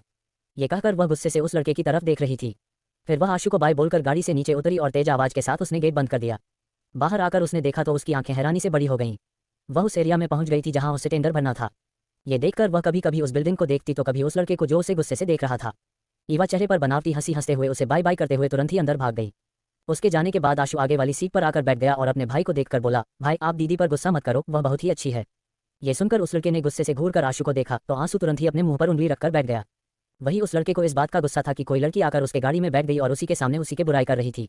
ऊपर से उसकी लिमिटेड एडिशन गाड़ी को खटारा कहाँ। वही आंसू तिरछी नजर से अपने भाई को देख रहा था, फिर बोला, भाई क्या हम दीदी का वेट कर सकते हैं? देखो वह अपनी गाड़ी में नहीं आई है, वह वापस कैसे जाएगी? इस पर उस लड़के ने कोई जवाब नहीं दिया। आशु भी चुप होकर बैठा रहा। वही दूसरी तरफ हेलविला कार्तिक बात लेकर बाहर आया तो उसने अपनी नजर रूम में दौड़ाई, उसे ईवा नहीं दिखी। वह इस पर ध्यान न देते हुए चेंजिंग रूम में गया। थोड़ी देर बाद में तैयार होकर आया, रूम से बाहर निकाल गया। उसने हाल में देखा तो ईवा वहां पर भी नहीं थी। ये देखकर उसने तुरंत ही गार्ड को फोन करके पूछा तो उसे पता चला कि ईवा यहाँ से चली गई है, वह भी अकेले। ये सुनकर कार्तिक को उसके ऊपर बहुत ही ज्यादा गुस्सा आया, वह भी तुरंत वहां से निकल गया। वही दूसरी तरफ होटल के पार्किंग एरिया में किनारे साइड खड़ी गाड़ी में राहुल और वह लड़की दोनों बिना कपड़ों के एक दूसरे के बाहों में लेटे हुए थे। वही उस लड़की की धीरे धीरे आंखें खुली और वह अपना सर पकड़कर सीट पर बैठ गई। जब उसकी पूरी आंखें खुली तो उसकी नज़र जैसे राहुल पर गई। फिर उसने खुद को देखा, उसके एक्सप्रेशन में कोई बदलाव नहीं था, जैसे कि ये सब उसके लिए नॉर्मल है। फिर उसने सीट के नीचे से अपनी ड्रेस उठाई और उसे पहनने लगी। अब तक राहुल के भी आंख खुल चुकी थी। वही विल स्माइल करते हुए बेशर्मी भरी नजरों से लड़की को ही देख रहा था। इस पर वो लड़की राहुल को देख बोली, अंडरस्कोप क्या तुमने पहले किसी लड़की को नहीं देखा? डोंट टेल मी कि तुम्हारा ये फर्स्ट टाइम था। ये सुनकर राहुल सीट के नीचे से अपने पेट को उठाते हुए बोला, बेबी लगता है तुम्हें बहुत ही नॉलेज है इसके बारे में, और फर्स्ट टाइम तुम्हारा भी नहीं था। कुछ भी कहो, चीज़ तुम कमाल की हो। फिर राहुल अपनी शर्ट पहनते हुए बोला, और हाँ ये बात बाहर पता नहीं चलनी चाहिए, उसके लिए तुम जितना बोलोगी मैं तुम्हें पैसे देने के लिए तैयार हूँ। ये सुनकर उस लड़की को गुस्सा आया। वह राहुल के कॉलर को पकड़कर अपने करीब कर अपने दांत पीसते हुए बोली, इस दुनिया में कोई पैदा नहीं हुआ है जो सिया मेहता की कीमत लगाए। वह जो भी करती है अपनी मर्जी से करती है। कल मैं गुस्से में थी और थोड़ा ड्रिंक भी कर लिया था, इसीलिए मुझे कोई चाहिए था अपना गुस्सा निकालने के लिए, और तुम खुद मेरी गाड़ी में आए थे। अब तुम निकलो यहाँ से और अपनी यह शक्ल मुझे फिर से मत दिखाना। ये सुनकर राहुल उसके कमर को पकड़कर अपने करीब ले जाता है और उसके चेहरे को बड़ी सेडिक्टिव तरीके से छूते हुए बोला, ओफ तुम्हारी अदा, इसी पर तो मैं रात को मर मिटा। वहीं ये सुनकर दिया उसे गुस्से भरी निगाहों से घूरते हुए बोली, अंडरस्कोर यू। वहीं राहुल कुछ कहने ही जा रहा था तभी उसका फोन बजता है। उसने सिया को वैसे ही कमर से पकड़ा हुए फोन उठाते हुए बोला, हाँ बेबी बोलो। उधर से समारा गुस्से से बोली, राहुल क्या तुम रात भर उसके साथ हो? मैंने तुम्हें बोला था कि जल्दी आ जाना, कहीं तुम उसके चाल में फांस न जाओ। ये सुनकर राहुल सिया ने उसे देखते हुए मुस्कुराते हुए कहा, हे बेबी तुम कैसी बातें कर रही हो? मैं 1 घंटे पहले ही होटल से निकल गया था, तभी दौड़ का फोन आया था कि मम्मी की तबीयत ठीक नहीं थी, इसलिए मैं हॉस्पिटल गया था और अब मैं घर जा रहा हूँ। रात भर हॉस्पिटल में था और मैं बहुत थक गया हूँ, मुझे हड़बड़ी के चक्कर में तुम्हें कॉल नहीं कर पाया। मैं फ्रेश होकर तुम्हें कॉल करता हूँ, ठीक है बाय। इसे कहते हुए वह फोन कटा दिया। राहुल सिया को अपने करीब कर उसका मजाक उड़ाते हुए कहा, डार्लिंग मुझे लगता है मैंने तुम्हें संतुष्ट नहीं किया, इसलिए तुम्हारा चेहरे पर इतना गुस्सा है। अगर तुम चाहो तो मैं अभी भी सब कुछ कर सकता हूँ, या हम होटल में चले। उसकी बात सुनकर सिया दांत पीसते हुए बोली, आई सेड लीव, और अपनी शक्ल फिर मत दिखाना मुझे। इस पर राहुल ने कहा, डार्लिंग इतना गुस्सा अच्छा नहीं है, रात को तुम मीठी थी और मेरे साथ एंजॉय कर रही थी। वहीं राहुल अब इंटेंस भारी नजरों से सिया को देख रहा था। उसने अपने हाथ जो उसकी कमर पर रखे थे धीरे धीरे सिया के कमर और पेट को मसालना शुरू किया। फिर दूसरे हाथ से सिया के सेडिक्टिव पार्ट पर हाथ फिराने लगा, जिससे सिया की सांसें भारी होने लगीं। राहुल ने उसे इविल स्माइल के साथ देखते हुए बोला, अंडरस्कोर डार्लिंग क्या इरादा है? उद्धरण चिन्ह। धीरे धीरे दोनों मदहोश होने लगे और एक दूसरे की निगाहों में खो गए। उन्हें यह ध्यान नहीं रहा कि अब सुबह हो गई है और लोगों का आना जाना भी शुरू हो गया है। राहुल ने अपने हाथों की गतिविधि को बढ़ा दिया, जिससे सिया तुरंत ही उसकी गोद में बैठ गई। फिर उसके शर्ट के बटन को खोलकर अपने हाथों उसके सीने पर फिराने लगी। फिर उसकी गर्दन पर अपने होंठ ले जाकर वह राहुल को किस और बाइट करने लगी, जिससे राहुल और ज्यादा एक्साइटेड हो गया। वो भी उसका साथ देने लगा। फिर क्या था, दोनों एक दूसरे को पाने के लिए बहुत ही ज्यादा बेताब हो गए थे। थोड़ी देर बाद उस गाड़ी में उन दोनों की सिसकियां और गहरी सांसों की आवाज गज रही थी। वही ईवा ने टाइम पर टेंडर भर लिया था। वह जैसे ही बाहर आई सामने देखकर उसकी आंखें हैरानी से बड़ी हो गई। वह जल्दी आसपास छुपाने के लिए जगह देखने लगी। एपिसोड 46 ईवा की धमकी और अनजान लड़का। अब आगे। ईवा जैसे ही बाहर आई सामने देखकर उसकी आंखें बड़ी हो गईं। वह जल्दी से आसपास छुपने की जगह ढूंढने लगी। तभी वह एक गाड़ी के पीछे छुपने की कोशिश कर रही थी। तभी आशु उसके पास भागते हुए आया और तुरंत उसका हाथ पकड़कर बोला, दीदी आप कहाँ जा रही हो? देखो हम कितनी देर से आपके लिए वेट कर रहे हैं, चलिए मेरे साथ, हम आपको ड्रॉप कर देंगे। ये सुनकर ईवा की हालत खराब हो गई। फिर वह खुद से बोली, मैं इतना क्यों डर रही हूँ? उस बदतमीज लड़के से डरना चाहिए, मुझे नहीं। ईवा जिंदल किसी से भी नहीं डरती है। ये कहकर उसने आशु का हाथ पकड़ा और बड़े एटीट्यूड के साथ चलते हुए बोली, हाँ हाँ क्यों नहीं, हम साथ में चलते हैं। वे दोनों गाड़ी के पास आ गए जहां वह लड़का ड्राइविंग सीट पर बैठा उनका इंतजार कर रहा था। ईवा जल्दी से जाकर पीछे बैठ गई और आशु भी जाकर उसके बगल में बैठ गया। ये देखकर उस लड़के की आंखें छोटी हो गईं। वह पीछे मुड़कर उन दोनों को घूरते हुए बोला, क्या मैं तुम्हें ड्राइवर दिख रहा हूँ? ये सुनकर दोनों एक दूसरे को देखने लगे और फिर जल्दी से अपना सिर हमें हिला दिया। वह लड़का अब तो आपा खोते हुए रह गया था। वह अपने भाई को कुछ कह भी नहीं सकता था और इस लड़की से मिले अभी 2 मिनट भी नहीं हुए थे और उसका भाई उसका मजाक उड़ा रहा था और उसकी बात भी नहीं मान रहा था। उसने गाड़ी स्टार्ट की और आगे बढ़ा दी। वे लोग कुछ दूरी पर जा रहे थे कि ईवा चिल्लाते हुए बोली, गाड़ी रोको जल्दी से। ईवा के चिल्लाने से उस लड़के ने हड़बड़ी में गाड़ी अचानक से रोक दी। वहीं बिना वक्त गंवाए ईवा ने आशु का हाथ पकड़कर तुरंत गाड़ी से बाहर निकली। जल्दी से रोड क्रॉस करके रोड के दूसरी साइड वाले गोलगप्पे के ठेले पर उसे लेकर गई और बोली, छोटकू तुम्हें गोलगप्पे खिलाती हूँ। वहीं उस लड़के ने जैसे ही देखा कि ईवा उसका भाई को लेकर रोड के ठेले पर कुछ खाने जा रही है, उसकी आंखें बड़ी हो गईं। वह स्टीयरिंग पर अपने हाथ मारते हुए बोला, ये बदतमीज लड़की पता नहीं मेरे भाई को क्या क्या सिखा रही है। वहीं पर बैठा वह उन दोनों को देख रहा था और वे दोनों बड़े मजे से गोलगप्पे खा रहे थे। गोलगप्पे खाने के बाद ईवा ने देखा कि वह पर्स नहीं लेकर आई है। ये देखकर उसने अपने सिर पर हाथ मारकर कहा, बेवकूफ़ लड़की, खाने से पहले सोचना चाहिए था कि पैसे लाए हैं या नहीं। वहीं ईवा की नज़र उस लड़के पर गई। उसने जल्दी से आशु को देखकर कहा, आशु तुम यहीं रुको, मैं बस अभी आई। आशु ने अपना सिर हाँ में हिला दिया। ईवा जल्दी से रोड क्रॉस करके गाड़ी के पास गई और ड्राइविंग सीट की तरफ शीशे को खटखटाने लगी। वह लड़का कुछ सोच रहा था। शीशा खटखटाने की वजह से उसने सिर घुमाकर देखा और ईवा को देखकर उसकी भौहें तन गईं। उसने जल्दी से शीशा नीचे किया। ईवा अपने हाथ आगे करके बोली, अपना पर्स दो। ये सब देखकर वह लड़का ईवा को अजीब नजरों से देखने लगा। तब ईवा बोली, अरे घूर क्या रहे हो, पर्स ही तो मांगा है, कोई प्रॉपर्टी थोड़ी ना मांग ली है तुम्हारी। उस लड़के ने तुरंत ही पर्स निकालकर उसे दे दिया। ईवा ने पर्स खोलकर देखा तो उसमें ज्यादा पैसे नहीं थे। ये देखकर वह ताना मारते हुए बोली, बड़े आए, पर्स में पैसे नहीं है और लिमिटेड एडिशन गाड़ी लेकर घूम रहे हो बेवकूफ़, किसी और को बनाना। तुम्हें पता नहीं मैं ईवा जिंदल हूँ, मुझे बेवकूफ़ बनाना इतना आसान नहीं है। फिर उसने पर्स से 500 का नोट लेकर उसे वापस कर दिया और गोलगप्पे वाले को पैसे दे दिए। 500 का नोट देखकर गोलगप्पे वाला बोला, बेटा मेरे पास चेंज नहीं है। ये सुनकर ईवा बोली, कोई बात नहीं अंकल, आप रख लीजिए, बस दुआ करना कि वह जो गाड़ी में बैठा है उसे जल्दी से जल्दी कोई नौकरी मिल जाए। इस पर गोलगप्पे वाला खुश होकर बोला, हाँ बिटिया जरूर। फिर ईवा आशु को लेकर वापस गाड़ी में आकर बैठ गई। कुछ देर बाद उनकी गाड़ी केम इंडस्ट्री के बाहर रुकी। ईवा जल्दी से बाहर निकली और आशु को बाय बोलते हुए बोली, बाय छोटकू, फिर मिलेंगे और अपना ध्यान रखना। फिर उसने उस लड़के को देखकर मुंह बनाया और ऑफिस के अंदर चली गई। वहीं वह लड़का बस केम इंडस्ट्री की बिल्डिंग को ही देख रहा था। इसे देखकर उसकी आंखों में एक अजीब से भाव आ गए और उसकी पकड़ स्टीयरिंग पर कस गई। तभी उसे आशु की आवाज़ सुनाई दी जो कह रहा था, भाई चलो ना। ये सुनकर उस लड़के ने बिना इमोशंस के एक बार फिर से बिल्डिंग पर नजर डाली और वहां से चल दिया। वहीं ईवा बहुत ही एटीट्यूड और खुशी के साथ ऑफिस के अंदर गई। जैसे ही उसने ऑफिस में कदम रखा उसे लगा जैसे वह शांति भवन में आ गई हो। वहां इतनी शांति थी। ये देखकर ईवा खुद से बोली, यह मॉन्स्टर हमेशा गुस्से में लाल पीला होकर घूमता है और ऑफिस के लोगों को इतना डरा कर रखता है कि बेचारे कोई आवाज भी नहीं निकालते हैं। देखो कैसे काम कर रहे हैं, जैसे कि काले पानी की सजा काट रहे हों। तभी उन सभी को दया भरी नजरों से देखते हुए वह आगे बढ़ी। तभी एक लड़का उससे टकरा गया जो बहुत ही हड़बड़ी में आ रहा था। उसकी हाथ में पकड़ी हुई सारी फाइलें नीचे गिर गईं। ईवा ने देखा कि वह लड़का बहुत ही ज्यादा डरा हुआ था और उसके माथे से पसीना भी गिर रहा था। वह जल्दी से नीचे बैठकर फाइलें उठाने लगा। ईवा ने उसकी मदद करते हुए कहा, क्या हुआ तुम्हें, डर क्यों रहे हो, जैसे कि तुमने किसी भूत को देख लिया हो। ये सुनकर वह लड़का बोला, क्या प्रेसिडेंट किसी भूत से कम है। पता नहीं क्या हुआ, जब से आए हैं गुस्से में ज्वालामुखी बनकर घूम रहे हैं। आज तो पता नहीं कितने लोगों को उन्होंने फायर कर दिया और उनमें से एक मैं भी हूँ। इस पर ईवा मुंह बनाते हुए बोली, प्रेसिडेंट तो हमेशा ऐसे ही रहते हैं, इसमें डरने की कौन सी बात है। वैसे तुम चिंता मत करो, आज किसी की नौकरी नहीं जाएगी। ये कहकर ईवा खड़ी हुई और उसके हाथों में फाइल थमाते हुए तुरंत ही लिफ्ट से अपने केबिन में आ गई। जल्दी से उसने एक फाइल ली और कार्तिक के केबिन की तरफ बढ़ गई। जैसे ही उसने केबिन का दरवाजा खोला, अंदर का नजारा देखकर उसके कदम रुक गया। अंदर रूहान और तनिष्क कार्तिक के सामने खड़े थे और कार्तिक उन दोनों को गुस्से भरी नजरों से घूर रहा था। ये देखकर ईवा ने कार्तिक को देखते हुए बोली, देखो कैसे दो मासूम बच्चों को डरा रहे हैं, अपने आप को कहीं के महाराजा समझते हैं। ईवा जल्दी से कार्तिक के पास आकर खड़ी हो गई और खुशी खुशी बोली, बॉस टेंडर फिल कर दिया है, अब देखना वह प्रोजेक्ट हमें ही मिलेगा। वहीं तनिष्क और रूहान ने जैसे ही ईवा को देखा फिर एक दूसरे को देखने लगे, जैसे कह रहे हो कि पता नहीं क्या होगा। वहीं कार्तिक ने ईवा की बातों का कोई जवाब नहीं दिया। वह गुस्से से तनिष्क को डांटते हुए बोला, मुझे बिल्कुल पसंद नहीं है कि काम के टाइम पर कोई इधर उधर घूमे। अगर ज्यादा घूमने का शौक है तो आराम से घूम सकते हो, फिर मेरे ऑफिस आने की कोई जरूरत नहीं है। वहीं रूहान और तनिष्क कार्तिक की बातों को समझ रहे थे, लेकिन ईवा अपनी सोच में डूबी हुई बोली, ऑफिस टाइम पर कहाँ घूमने जाते हैं, मैं तो तुम्हें देख कर आ रही हूँ, सभी तो काम कर रहे थे। वहीं कुछ बोलने जा रही थी कि तभी कार्तिक उसकी तरफ देखकर गुस्से से बोला, अगर आपको ऐसे ही काम करना है मिस ईवा जिंदल, तो आपके लिए मेरे ऑफिस में कोई जगह नहीं है। आप आराम से किसी और के साथ जाकर गोलगप्पे खा सकती हैं। मेरा एक सेकंड भी बहुत कीमती होता है और किसी की वजह से मेरा कोई नुकसान हो, यह मुझे बिल्कुल बर्दाश्त नहीं। कार्तिक की गुस्से भरी आवाज सुनकर ईवा थोड़ी डर गई, लेकिन खुद से बोली, इस मॉन्स्टर को कैसे पता चला कि मैं गोलगप्पे खाकर आई हूँ, कहीं उसने ट्रैकिंग डिवाइस तो नहीं लगा रखा है। ये कहकर वह अपने आप को ऊपर से नीचे तक देखने लगी। उसे लगा कि इन कपड़ों में जरूर कुछ लगा हुआ है, क्योंकि ये कपड़े भी कार्तिक ही लेकर आया था। वहीं उसकी बेवकूफ़ी भरी हरकत पर कार्तिक और गुस्सा हो गया और बोला, गेट आउट। ईवा जल्दी से बोली, गेट आउट? वाह नहीं, पहले आप मुझे ये बताइए कि आपको पता कैसे चला कि मैं बाहर गई थी और क्या खाकर आई हूँ। कहीं आपने मेरे पीछे जासूस तो नहीं छोड़े हैं मुझ पर नजर रखने के लिए? अगर छोड़े भी हैं तो वो लोग कहाँ थे जब मैं सड़क पर लिफ्ट मांग रही थी ताकि जल्दी से पहुंच जाऊं?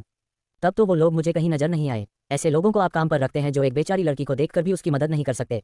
आप उनको फ्री की सैलरी देते हैं, लेकिन जो हम मेहनत करते हैं उन्हें आप सुबह से फायर करते फिर रहे हैं। मैं बता रही हूँ, अगर एक भी एम्प्लॉय इस ऑफिस से गया ना तो मैं बताऊंगी कि।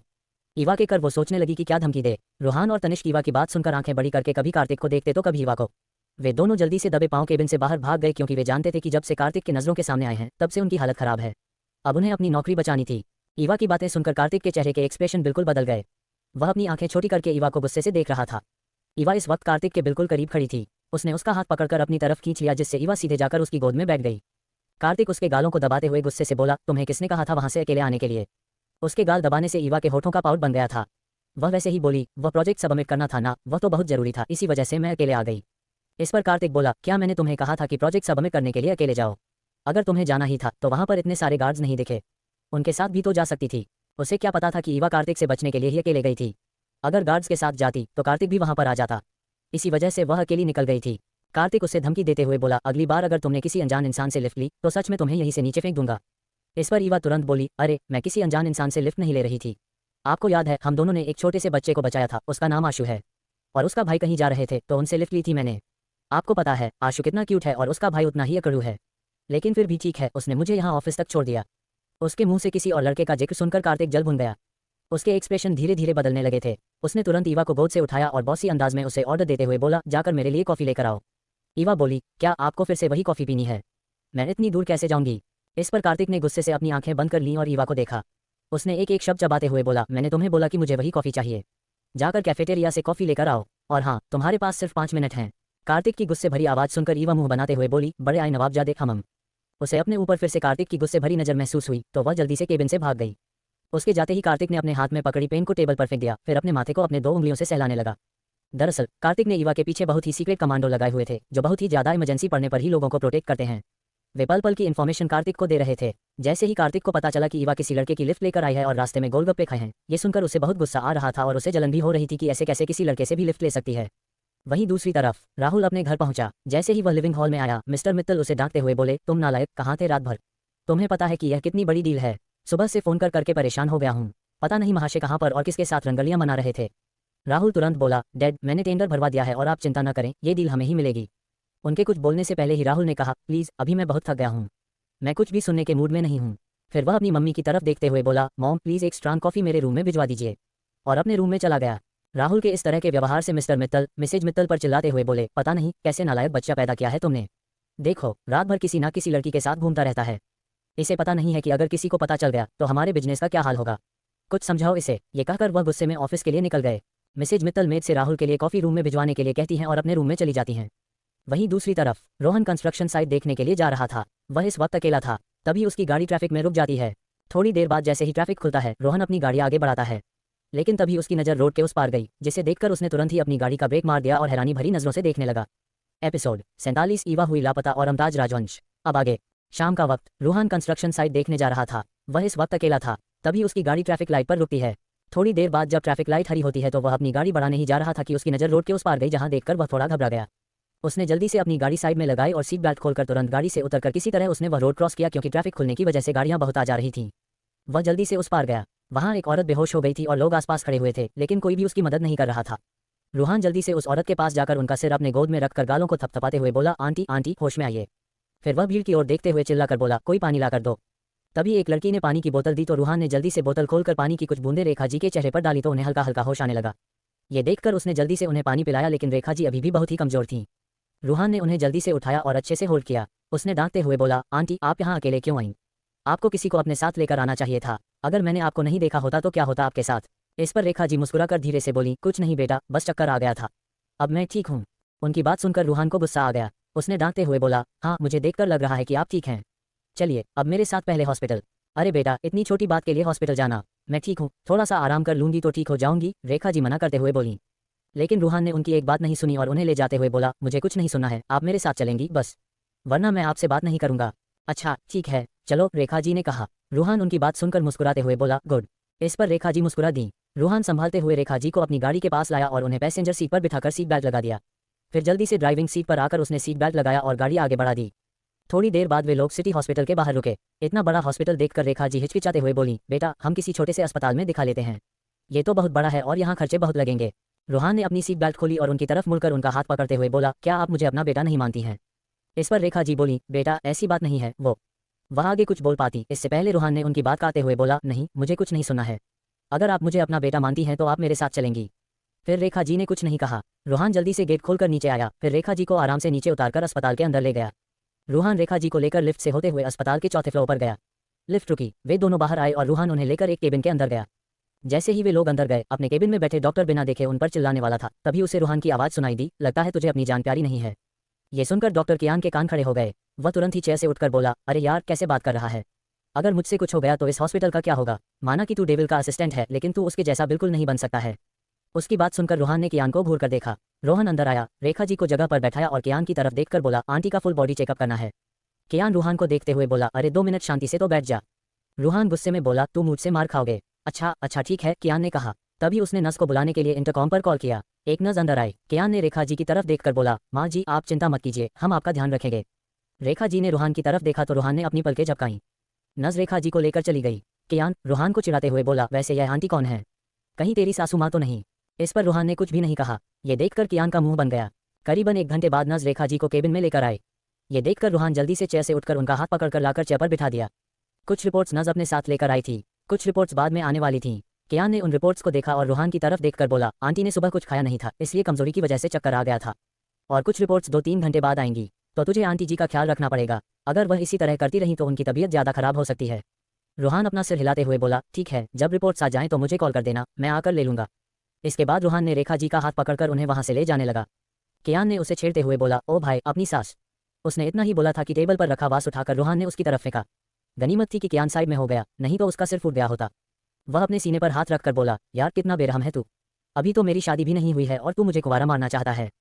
फिर उसने रेखा जी की तरफ देखकर बड़ी मासूमियत से बोला, आंटी जी जरा इसे समझाइए, यह ऐसे कैसे इतने बड़े डॉक्टर को मार सकता है, अगर मुझे कुछ हो गया तो लोगों का इलाज कौन करेगा। रूहान से उसे घूरा और फिर रेखा जी की तरफ देखकर बोला, आंटी जी आप चलिए, इसका तो चलता ही रहता है, आप इसकी हरकतों का ध्यान मत दीजिए, पता नहीं इसे डॉक्टर किसने बना दिया, इसे पागल खाने में होना चाहिए था। कियान ने अपनी कमर पर हाथ रखकर चिल्लाते हुए बोला, तू पागल है तो उसी बड़े पागल के साथ रहते रहते तू भी उसी के जैसा बन गया है, बड़ा आया मुझे पागल कहने वाला।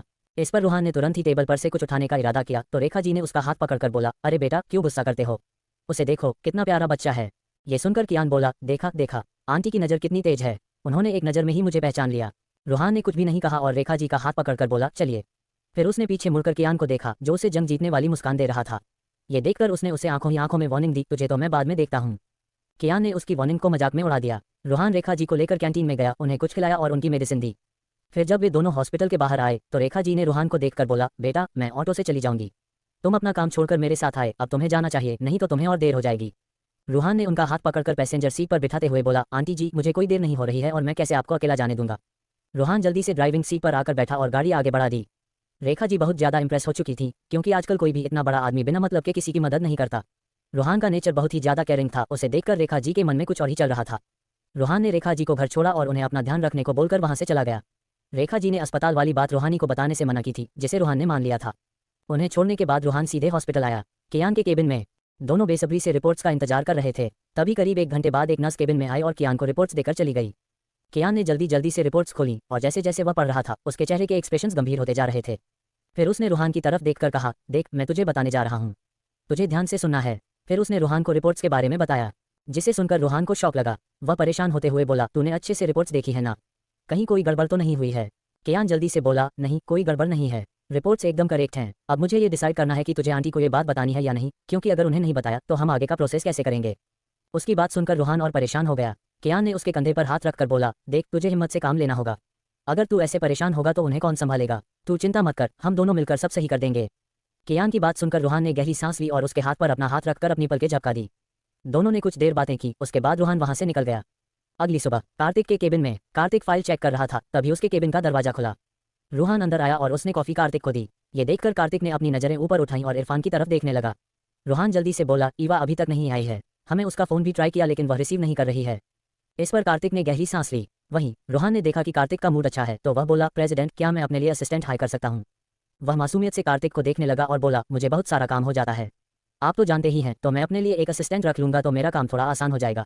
अगर आप मना करते हैं तो कोई बात नहीं, मैं नहीं रखूंगा। कार्तिक ने कॉफी का मग उठाया और उसे पीने लगा। रूहान जो अपने सवाल का जवाब चाहता था, कार्तिक को ऐसे देखकर समझ गया कि अब कुछ नहीं होने वाला। फिर वह बोला, प्रेसिडेंट आधे घंटे में निकल रहा हूँ। कार्तिक ने अपना सिर हिलाया तो रूहान सैंड होकर केबिन से बाहर निकल गया। वहीं वह बाहर जा रहा था और उधर से तनिष्क आता हुआ उसे दिखाई दिया। वह उसे इग्नोर करके उसके बगल से जाने लगा। इस पर तनिष्क ने ताना मारते हुए बोला, क्या हुआ, तूने प्रेसिडेंट से बात कर ली। उसकी बात सुनकर रूहान ने घूर कर उसे देखा और वहां से चला गया। उसे इस तरह जाते देख तनिष्क ने अपना सिर नामे हिलाया और कार्तिक के केबिन में चला गया। कुछ घंटे बाद होटल में मीटिंग एरिया साइड एक बड़े से हॉल में एक लाइन से चेयर रखी हुई थी जिसमें सारे बड़े बड़े बिजनेसमैन बैठे हुए थे। उनमें से बीचों बीच चेयर पर कार्तिक अपने पैर के ऊपर पैर चढ़ाकर बैठा हुआ था। उसके चेहरे पर इस वक्त गंभीरता थी और इतना खतरनाक था कि उसके आसपास और पीछे कोई भी नहीं बैठा था। वहीं तनिष्क और रूहान दोनों उसके आसपास बैठे थे। सभी टेंडर के रिजल्ट का इंतजार कर रहे थे। वहां पर राहुल भी मौजूद था। वह बहुत ही शान से वहां बैठा हुआ था, जैसे लग रहा था कि उसे ही यह प्रोजेक्ट मिलने वाला है। सभी बड़ी बेसब्री से एसएस इंडस्ट्री के मालिक का इंतजार कर रहे थे, क्योंकि यह जो प्रोजेक्ट था वह उन्हीं की इंडस्ट्री का था। इसका मालिक अभी अभी विदेश से लौट कर आया था और यह इंडस्ट्री भी बहुत ही ऊंचाइयों पर थी। सभी लोग इसके साथ काम करना चाहते थे। वहीं कार्तिक बैठा तो था, लेकिन उसे बार बार ईवा की याद आ रही थी। उसने बहुत बार उसका फ़ोन ट्राई किया, लेकिन उसका फ़ोन नहीं लगा। तभी एंकर अनाउंसमेंट करता है, सो जिस चीज़ का आप लोगों को बेसब्री से इंतजार था वह कुछ ही सेकंड में आप लोगों को पता चल जाएगा। एंकर अपने हाथ में पड़े एनवलप को खोलते हुए बोला, एस इंडस्ट्री को ये कॉन्ट्रैक्ट दिया गया है। ये सुनकर सभी को यही उम्मीद थी, लेकिन राहुल के एक्सप्रेशंस कुछ खास ठीक नहीं थे। वह गुस्से से उठा और बाहर निकल गया। तभी एस इंडस्ट्री के मालिक की एंट्री होती है। उसे देख सभी बहुत हैरान थे, क्योंकि किसी को उम्मीद नहीं थी कि इतना यंग लड़का इस कंपनी का सीईओ होगा। एक 25 साल का लड़का बड़े एटीट्यूड के साथ अपने पॉकेट में हाथ डालकर सीढ़ियों से होते हुए स्टेज पर गया। उसने इस वक्त ब्लैक कलर का 3 पीस सूट पहना हुआ था और चेहरे पर मास्क लगाया था, जिससे कोई भी उसका चेहरा नहीं देख पा रहा था। लेकिन कार्तिक उसे बहुत अच्छी तरह से पहचानता था। उसे देखकर उसकी आंखों में नफरत दिख रही थी। लड़के की आंखों में भी नफरत थी। कार्तिक बड़े एटीट्यूड के साथ उठा और स्टेज पर जाकर उसने कॉन्ट्रैक्ट पेपर पर साइन किया। दोनों ने एक दूसरे से गर्मजोशी में हाथ मिलाया। वह लड़का कार्तिक से हाथ मिलाते हुए बोला, वेलकम मिस्टर कार्तिक मल्होत्रा। कार्तिक घूरते हुए बोला, अमताज राजवंश, मुझे उम्मीद नहीं थी कि तुम अपनी दुश्मनी को भूलकर मुझे कॉन्ट्रैक्ट दोगे। इस पर अमताज समझाते हुए बोला, दुश्मनी हमारी पर्सनल है, इसे बिजनेस में लाना ठीक नहीं है। वैसे भी एक बिजनेसमैन के लिए सिर्फ प्रॉफिट ही मायने रखता है। जहां उसे प्रॉफिट होता है वह वहीं जाता है। वैसे अब हम बिजनेस पार्टनर बन गए हैं, तो एक लंच तो बनता है साथ में। वहीं सभी बिजनेसमैन कभी उन दोनों को देखते तो कभी एक दूसरे को। उन दोनों को देखकर लग रहा था कि दोनों बिजनेस राइवल्स हैं, लेकिन अब वह बिजनेस पार्टनर बन चुके हैं। ये दोनों पता नहीं कितनी देर से क्या बातें कर रहे हैं। कार्तिक ने अपना हाथ नीचे किया और वहां से जाते हुए बोला, मेरे पास फालतू लोगों के साथ लंच करने के लिए टाइम नहीं है।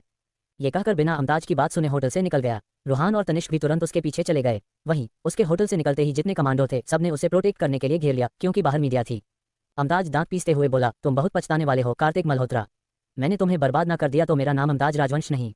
फिर वह भी वहां से निकल गया। कार्तिक गाड़ी में बैठा ही था कि तभी रूहान उससे कुछ बोला, जिसे सुनकर कार्तिक की आईब्रो आपस में जुड़ गई। एपिसोड 48 मॉन्स्टर मुझे आपको हक करना है और पीरियड स्पैन। अब आगे कार्तिक होटल से निकल गया था। वह गाड़ी की पिछली सीट में बैठा अपना सर सीट से टिकाकर अपनी आंखें बंद किए हुए था। तभी रूहान के फोन में एक मैसेज आया। उसने चेक किया, फिर वह कार्तिक की तरफ देखकर बोला, प्रेसिडेंट, मैंने रूहानी से पता किया। उसे भी नहीं पता कि ईवा ऑफिस क्यों नहीं आई है। मिस्टर और मिसेस जिंदल कल से घर पर नहीं हैं। वे अपने किसी फ्रेंड की शादी में गए हैं। रूहानी ने भी ईवा का फोन बहुत ट्राई किया, लेकिन वह नहीं लग रहा है। ये सुनकर कार्तिक की आईब्रो आपस में जुड़ गए। उसने अपनी रौबदार आवाज में बोला, जिंदल मैंशन चलो। कुछ घंटे बाद ही वे लोग जिंदल मैंशन के मेन गेट के बाहर थे। वही गाड़ियां देखकर सिक्योरिटी गार्ड ने तुरंत गेट खोल दिया, क्योंकि वे लोग मिस्टर के एम को नाराज नहीं कर सकते थे। उनकी गाड़ी गेट से होते हुए अंदर आई। गाड़ी रुकते ही कार्तिक तुरंत ही गाड़ी से उतरा और अंदर की तरफ चल दिया। वहीं तनिष्का और रूहान भी साथ में थे और उनके साथ साथ रूहानी भी आ गई। इस वक्त कार्तिक विला के अंदर आया और सीढ़ियों से होते हुए सीधे ईवा के रूम की तरफ बढ़ गया।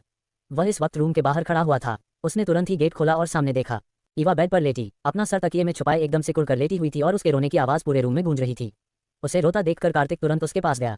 उसका कंधा पकड़कर उसे सीधा करने की कोशिश की, लेकिन ईवा ने उसके हाथ को झटक दिया। कार्तिक ने तुरंत उसे अपनी बाहों में उठाया और उसे गोद में लेकर बैठ गया। ईवा ने अपना सर उठाकर देखा तो उसका चेहरा रोने की वजह से पूरा लाल हो गया था। उसकी आंखों से आंसू लगातार बह रहे थे और उसके चेहरे पर दर्द साफ नजर आ रहा था। ईवा उसके कंधे पर सर रखकर सिसकने लगी। ये देखकर कार्तिक ने उसके सर को सहलाते हुए परेशान होते हुए कहा, लिटल गर्ल, क्या हुआ है? तुम फोन क्यों नहीं रिसीव कर रही हो? तुम रो क्यों रही हो? क्या तुम्हें कहीं पेन हो रहा है? ईवा अपना पेट पकड़कर सिसक रही थी और उसकी बाहों में बैठी थी। उसने अपना सर उसके कंधे में छुपा लिया। उसके पेट में हद से ज्यादा दर्द हो रहा था। ये देखकर कार्तिक ने उसके पेट पर अपना हाथ रखा। वहीं तब तक रूहान, तनिष्का और रूहानी रूम के अंदर आ गए थे।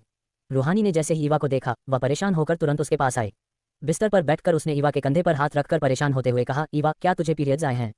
इस पर ईवा ने रोते हुए अपना सर हिला दिया। तुझे इतना दर्द क्यों हो रहा है? कहीं तूने अपना डाइट चार्ट फॉलो नहीं किया ना? और तूने अपनी मेडिसिन भी नहीं ली होगी। इस पर ईवा ने कोई जवाब नहीं दिया। ये देखकर रूहानी को बहुत गुस्सा आया, लेकिन उसने अपने गुस्से को शांत किया। वहीं ईवा दर्द के मारे तड़प रही थी। उसकी कमर और पैरों में हद से ज्यादा दर्द हो रहा था। वह बार बार अपने हाथों से अपने पैर दबा रही थी और उसका रोना भी धीरे धीरे बढ़ रहा था। उसे इस तरह देखकर कार्तिक परेशान हो गया। उसने रूहान को कुछ इशारा किया और वह समझकर फोन करने के लिए बाहर चला गया। रूहानी जल्दी से कार्तिक को देखकर बोली, बॉस, ईवा को अस्पताल ले जाना होगा। वक्त के साथ उसका दर्द बढ़ता ही जाएगा। ये सुनते ही कार्तिक तुरंत ही उसे गोद में लिए बेड से नीचे उतरा और रूम के बाहर निकल गया। रूहानी ने जल्दी से ड्रॉअर खोला और उसमें से ईवा की रिपोर्ट लेकर वह भी रूम से बाहर निकल गई। कार्तिक ईवा को लेकर बाहर आया। रूहान ने जल्दी से पिछली सीट का गेट खोला तो कार्तिक उसे गोद में लिए ही बैठ गया। तनिष्क जल्दी से ड्राइविंग सीट पर बैठा और गाड़ी आगे बढ़ा दी। वहीं रूहान और रूहानी पीछे वाली गाड़ी में बैठ गए। कार्तिक ईवा को अपनी गोद में लिटाया हुआ था और एक हाथ से उसके सिर को, दूसरे हाथ से उसके पेट को सहला रहा था ताकि उसे थोड़ी सी राहत मिल सके। लेकिन ईवा का दर्द वक्त के साथ बढ़ता ही जा रहा था। उसने मजबूती से कार्तिक का हाथ पकड़ रखा था और अपना सिर उसके सीने में दबा रही थी। उसका शरीर भी हल्का हल्का कांप रहा था। ये देखकर कार्तिक तनिष्क पर चिल्लाते हुए बोला, फास्ट ड्राइव करो। फिर वह ईवा के सिर को सहलाते हुए बोला, लिटिल गर्ल, बस थोड़ी देर और हम हॉस्पिटल पहुंचने वाले हैं। ईवा ने अपनी दर्द भरी आवाज में धीरे से बोला, मॉन्स्टर, बहुत दर्द हो रहा है। गाड़ी में ईवा की सिसकियां गूंज रही थीं।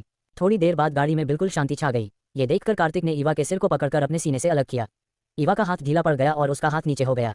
ये देखकर कार्तिक ने तुरंत उसके चेहरे की तरफ देखा। ईवा बेहोश हो चुकी थी। उसका पूरा चेहरा आंसुओं से भरा हुआ था। बेहोशी की हालत में भी उसके चेहरे पर दर्द साफ दिखाई दे रहा था। कार्तिक इमोशनलेस होकर ईवा के चेहरे को देख रहा था। तभी उसे तनिष्क की आवाज सुनाई दी, प्रेसिडेंट हॉस्पिटल पहुंच गए। ये सुनते ही कार्तिक तुरंत ही उसे लेकर गाड़ी से बाहर निकला और बिना वक्त गंवाए हॉस्पिटल के अंदर चला गया। थोड़ी देर बाद सभी एक रूम के बाहर खड़े हुए थे। कार्तिक दीवार से टिककर गेट को ही देख रहा था। रूहानी वहीं बेंच पर बैठी बार बार गेट की तरफ देख रही थी। वहीं तनिष्का और रूहान भी उसके बगल में बैठे थे। थोड़ी देर बाद रूम का गेट खुला और करीब 50 साल के एक डॉक्टर बाहर आए। उन्हें देखकर रूहानी जल्दी से उनके पास आकर बोली, अंकल, ईवा कैसी है? वह ठीक तो है ना? वह डॉक्टर, जिनका नाम मिस्टर अधिराज सिंघानिया था, रूहानी के सिर पर हाथ फेरते हुए बोले, बेटा, वह लड़की बहुत लापरवाह है, लेकिन तुम सबको ध्यान रखना चाहिए था कि वह अपनी डाइट और दवाइयां सही से ले। देखो उसने कितनी लापरवाही की है और आज उसकी यह हालत है। चिंता मत करो, वह ठीक है। अभी थोड़ी देर में उसे होश आ जाएगा। इस पर रूहानी ने अपना सिर हिला दिया। फिर मिस्टर सिंघानिया ने कार्तिक की तरफ देखा, फिर रूहान और तनिष्क की तरफ। रूहान को देखकर वे समझ गए कि यह मिस्टर कम का असिस्टेंट है। कुछ देर पहले रूहान ने ही मिस्टर सिंघानिया को फोन किया था। मिस्टर सिंघानिया आज छुट्टी पर थे, लेकिन कार्तिक के बॉडीगार्ड्स उन्हें घर से लेकर आए थे। वो उनसे कुछ कह भी नहीं सके थे। जब ईवा यहाँ पर आई तो उसकी हालत देखकर वे परेशान हो गए थे, क्योंकि ईवा का इलाज वे पहले से ही कर रहे थे। कार्तिक ने इसे नजरअंदाज किया और तुरंत ही रूम के अंदर चला गया। मिस्टर सिंघानिया ने कार्तिक को रोका नहीं, क्योंकि वे उसका रवैया देखकर समझ चुके थे वो कोई बड़ा आदमी है। पर उन्हें ये समझ नहीं आ रहा था कि इन लोगों का ईवा से क्या कनेक्शन है। अभी उन्होंने ये पूछना ठीक नहीं समझा। कार्तिक को अंदर जाते देख रूहानी अंदर नहीं गई। मिस्टर सिंघानिया रूहानी से बोले, बेटा, मिस्टर जिंदल नहीं आए, उन्हें ईवा के बारे में पता नहीं है। इस पर रूहानी बोली, नहीं अंकल, अंकल और आंटी शादी में गए हुए हैं तो उन्हें कुछ भी नहीं पता है।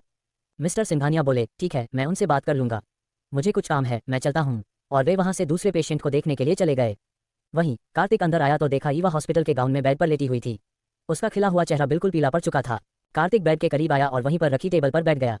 उसने ईवा को अच्छे से देखा, फिर उसका हाथ पकड़ा जिस पर अभी ड्रिप लगी हुई थी। उसने बहुत ही आराम से उसके हाथों को अपने हाथ में लिया और उसे अपने अंगूठे से धीरे धीरे सहलाने लगा। वह एक्सप्रेशनलेस चेहरे के साथ एकटक ईवा के चेहरे को देखता रहा।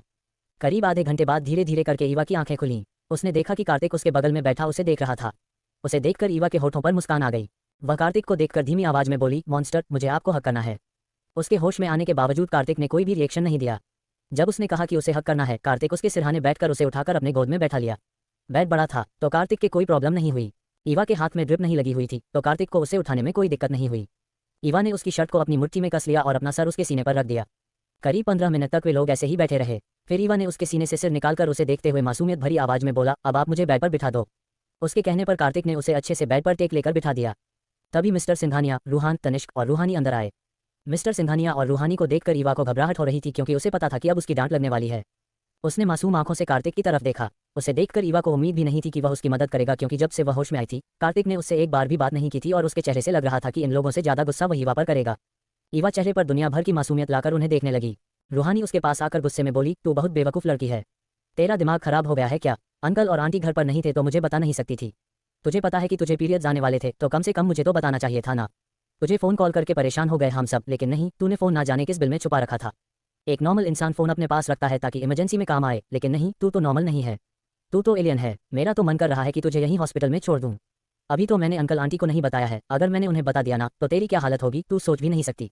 उसकी इतनी सारी डांट सुनकर ईवा रुआंसी हो गई और बोली, अंकल देखो ना, मुझे कितना दर्द हो रहा है और ये मुझ पर चिल्ला रही है। मुझे तो लगता है कि मेरे दोस्त ही नहीं है जो मुझ पर ऐसे चिल्लाते हैं। ये सुनकर रूहानी उसे घूरकर देखने लगी। मिस्टर सिंघानिया ईवा को देखकर बोले, बेटा, रूहानी बिल्कुल ठीक कह रही है, गलती तो तुम्हारी है। तुम्हें पता है कि तुम्हें कुछ सालों तक मेडिसिन लेनी ही होगी, लेकिन फिर भी तुम लापरवाही करती हो। देखो इसका नतीजा क्या हुआ। जब तुम हॉस्पिटल आई थी तुम बेहोश थी। ये सुनकर ईवा ने अपना सिर झुका लिया। मिस्टर सिंघानिया ने उसके सिर पर हाथ रखते हुए कहा, अपना ध्यान रखना। ईवा उन्हें देखते हुए अपना सिर हाँ में हिला दिया। तब तक एक वार्ड बॉय अंदर आया। उसके हाथ में इस वक्त एक खाने की ट्रे थी। रूहानी ने ट्रे ली और ईवा के पास बैठते हुए बोली, चलो जल्दी से इसे फिनिश करो।